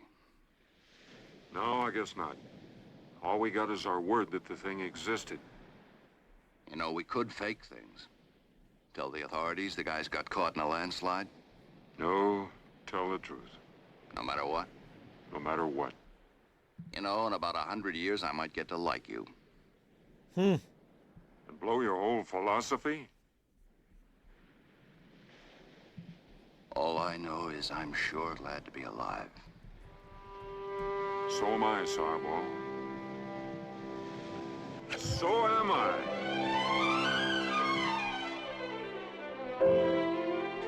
And then we get this weird love-themed end, which is just weird. Bizarre. Yeah, and that goes on for a while, but that's the ending of the movie, and that's where he says the thing about blowing the philosophy. And I like the fact that the guy's like, nope, we're just going to tell him what happened. Screw it. You know, I'm not going to start lying now. This is how I've decided to do things. Yeah. And then the movie ends on a freeze frame of him, like, throwing his hard hat in the air, and that's when the music comes in. It's like, a love boat, and then just fades off. So it's an inept movie in that they never really solve the problem of how ridiculous the premise is. That's its primary failing, is there's no point where you feel like this bulldozer should have killed anybody. And in fact, the only death that makes any real sense is the one where the bulldozer didn't really do it. It's where the blast of energy comes out and kills Robert Urich. That's the only one that you could say, okay, that one, there was no preventing that. That one was kind of, you could try to explain it away as some freak accident, I guess, because at that point there's no evidence of anything else. But then everybody else dies in such stupid ways that it's never scary. This bulldozer is never scary. It's more of just, why would this happen? The one guy who just sits there and takes it. I mean, oh yeah. Yeah. Like, So but the thing is, I mean, it would work more if all they needed was a line in there about when you get close to the thing, you feel this feeling of dread. yes. And somebody's saying something like, yeah, if that thing was right on top of you, I don't know if I could move. Yes, or if it was causing what could be construed as freak accidents. I mean, eventually you'd have to get out from under that. But let's say they were working underground or in a trench, and it knocked a boulder in there and crushed a guy, or they could have been more subtle. There were other, or if it ran over explosive stuff and burned the guy in the cab. But it was fine because there's one point where it's running over, basically fuel barrels and they're blowing up. And it's fine. It's just doing it to be a dick, which I kind of like. There's points where the thing just acts like an asshole. It's not even really trying to kill them. It just bulldozes their camp because it's like, fuck you. And I'm kind of okay with that, where it seems to have some kind of personality. That's interesting. Hey, fuck you guys. Yeah. It's like, hey, fuck you. I'm the fuckdozer. You're done. And it's it. So I like that. And who can fuck the fuckdozer indeed? Who fucks the fuckdozer? Yeah, exactly. So and there's parts. The movie is actually, I liked it because I like the actors. They're I like the guy sticking to, no, I'm not gonna drink, and we're gonna get this job done because he's like attaching his whole self to the thing, and he's like, we're gonna tell the truth. And the other guy's an asshole, and the joke about I could come to like you in 100 years. Like there's stuff where you can see that there's interesting material in there. Yeah. The problem is I'm glad I watched it. It's within a context of absurdity. Yes, I was never bored. I was bemused. I was confused at multiple points because, like when the guy stopped with the Jeep, I think I audibly said out loud, "Oh, come on." And he just gets run over because there's just no, even that. Come on. Yeah, even just that, go. No, but just even go. that yeah. you could even do that exact scene and not have it be ridiculous because at one point the guy said he's coming apart, right? If the Jeep wouldn't start, and then they could have done something so simple like have his shoelace get stuck or anything. Well, or the Jeep could have wrecked on something and caught his foot in like metal or whatever. Yeah, any number of things you could have done. Yeah, but I'll even give him this: you could even have had the death happen exactly the same, where he just gives up, because earlier they had said he's coming apart. And it could be this thing where suddenly he just looks up and he can't handle it and he just shuts down and stares at it. Okay, it still would seem silly, but it would be more believable than a guy who wanted to go swimming that can't start his Jeep and rather than even try to run, just decides to sit there and get run over. Maybe the desire to swim was just so intense that when he couldn't, it just was the end of his life. I guess maybe that's what they were setting up with him coming out of his spool, I suppose. But that's the problem with the movie. Is that it just never makes sense that this bulldozer could kill anybody. Outside of that, it's actually a watchable movie because I like all the characters. Like they're actually good actors. No, I actually listening to them speak and everything. Yeah, it's kind of like they sound cool. They sound interesting. They sound the writing. You know what it is? It's that they sound interesting and well written. So why is the rest of it so poorly written? Well, the problem is that I'm trying to remember who directed this thing. I want to see who the director is. I thought the director did other stuff. The problem is that the director just never was able to figure out how to film this in a way that made this thing seem plausible, believably scary. This guy mostly did TV, so I guess he just did a lot of TV. Dr. Quinn, Medicine Woman. I mean, honestly, Murder. I want to read the novella now to find out how Sturgeon did it. Yeah. Kojak. Yeah, this guy did a lot of TV, so I maybe he was just out of his depth on this. Where he was used to dealing with human-driven stories and the idea of trying to make a bulldozer be scary. How do you make a bulldozer scary? I mean, honestly, they either should have made it faster, or honestly, they should have had it kill a lot of people before they realized that it was the bulldozer. Would have been interesting if they got halfway through and had it look like accidents. And then be like, wait a minute. Yes. So the thing with the rock slide, right? I mean, just have a guy decide to sleep underneath the rocks and the thing tumbles the rocks on him. Instead of it doing it while they're all looking up at it, doing it and being able to get very easily away from the rock slide or whatever you want to call that. That's the problem, is they don't establish the kills as being in any way realistic on a movie that's grounded outside of the fact that it's a space alien meteorite that takes over a bulldozer. Everything else, though, is played as straight. And so you could even have had the bulldozer somehow. You and I could write a dozen ways that this movie doesn't even bother. Everybody in this movie just essentially sits there and waits for it and gets killed. We're gonna pretty die. much. Yeah. Or, why would you crawl into a tube? No. Obviously, it's not like it was a concrete bunker that the bulldozer somehow managed to break. You run, and then you make a sharp turn. Then you run, and you take a sharp turn. And you just keep going, man. Yeah. Or jump on top of it and just ride it out. Yeah, that's another thing you could do, yeah. Because it would have to kill itself to kill you at that point. Like, it would have to go off a cliff, at which point it would be destroyed. So, yeah, that's the problem with it, is everything else about it. That there's actually good shots. Like, the direction is, outside of not making the bulldozer scary, he's got some interesting shots. Like, it looks good. It doesn't look cheap. They have real earth-moving equipment, so it's not like they're driving trucks with a cardboard bulldozer cut out on them or that type of thing. They had real machinery. So everything about it, and the actors are good. So everything about it feels like they got good people. They got the right equipment to make it. They have they just didn't know how to make it work. It's the soundtrack and the fact that it just is never scary. And so for a movie that is framed as a horror film, I mean, that's what this is supposed to be, is a killer machine movie. At no point do you ever buy this machine as something that could actually kill you. When a child could figure out how to dodge this thing, I mean, literally the only thing that might scare a child is the size of it. Might paralyze a young child to not know how to run from it. But if you yelled at a kid, run, a kid would be able to escape this thing. Yeah, and there's ways to make it work. Yes, and unfortunately, that's what I mean. I could see somebody making the same film, same plot, same things, and just making 2 or 3 different decisions, and it would be an actual, probably not a great movie, but it could probably be a fun movie. As it exists now, the fun is, why would human beings with functioning brains do these things? How did they kill everybody? Yeah, it's the whole thing with. I kept thinking of Charlize Theron in Prometheus. Oh, just run left. Yeah, if you just run left or right, guys, it's rolling at you. Just run to the side. Yeah, right.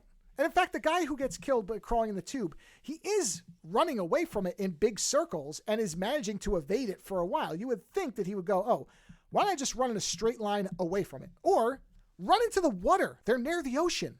It's not going to follow you into the water. And even if it did, you could swim eventually above it, yeah. You will be above it, and then it's screwed. So that's what I think. But there are people, I read reviews, and I don't disbelieve them, because a lot of them said, I saw this when I was a kid, and I really like it. I think there's a big nostalgia factor for people who probably saw this when it was on TV, and genuinely seem to like this movie.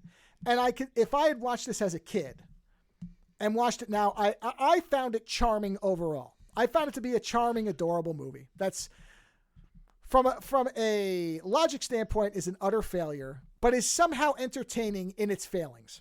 And I don't mind it, because there's enough that it's doing, properly enough, that even though you cannot ignore its humongous black holes of logic, you don't really care, because it's still a fun movie to watch. So I can understand if you saw this as a kid, maybe did not think about the logic and saw it as a scary machine, that would probably color your later viewings of it. So I understand why there are people who legitimately, as adults, say, oh, I love this movie. And I'm like, okay, yeah. And a lot of them say, I remember seeing this on TV as a kid. Okay, I can see that. There's movies that I'm like that too, where I'm like, yeah, this actually isn't a good movie, but I saw it as a kid, and so I don't really care. I just never saw this as a kid. So I look at it purely as an adult, and I think, how could this have killed anybody outside of Robert Urich, because there was an explosion of energy? Outside of that, this thing is not threatening. It's not scary. And at no point does it come off as anything but ludicrous. But if you don't care about that type of stuff, because this is viewable free everywhere, if you're into like killer vehicles, you might actually have fun with this. Just don't go into it expecting it to make a lot of sense. But there is something in this movie that is compelling enough that I didn't get to the end of it and feel like I wasted my time. Well, if you like all the characters and you like the dialogue, I mean, it seems like they're interesting characters to be with. Yeah. Yeah. And the dialogue is good. You've heard some examples of it, and some I didn't even capture. But there is some good kind of dialogue, and the the characters feel more real than the bulldozer does. Well, the killer bulldozer does. So that is something that I think is enough to carry it. Also because it's very short. If this was 2 hours, it might be a lot harder to recommend to anybody. But the fact that it's not even a 90-minute movie, yeah, it did go by quick. I at one point I thought there's only 2 people left, and then sure enough there was only like 15 minutes left of the movie. And even then I was like, well, if these people can't survive against this thing on an open beach, how are they going to survive for the next 15 minutes? And it's only because they got into a giant shovel machine and somehow, I guess, made the bulldozer tired so it couldn't attack them right away. I mean, again, if you try to apply any brain power to this thing, the whole thing falls apart. But if you just kind of go with it, that somehow this bulldozer is just so imposing in its, I guess, weight that it makes people act dumb, then the movie is kind of like, it's like eating a box of nerds. You know there's nothing to this thing, and there's not really anything good about it, but it tastes good at the time. So go ahead, eat a box of nerds. Once in a while, you have the cinematic equivalent of a box of nerds, and just don't think too much about it. So Killdozer, you can watch it everywhere, so you won't have to pay anything for it. It's like it's almost on every friggin' service, including the ad-supported ones, so you will find it easily. And if the clips or my descriptions at all sound interesting, you will probably have a fun time. There are certainly worse ways to spend an hour and 20 minutes or so.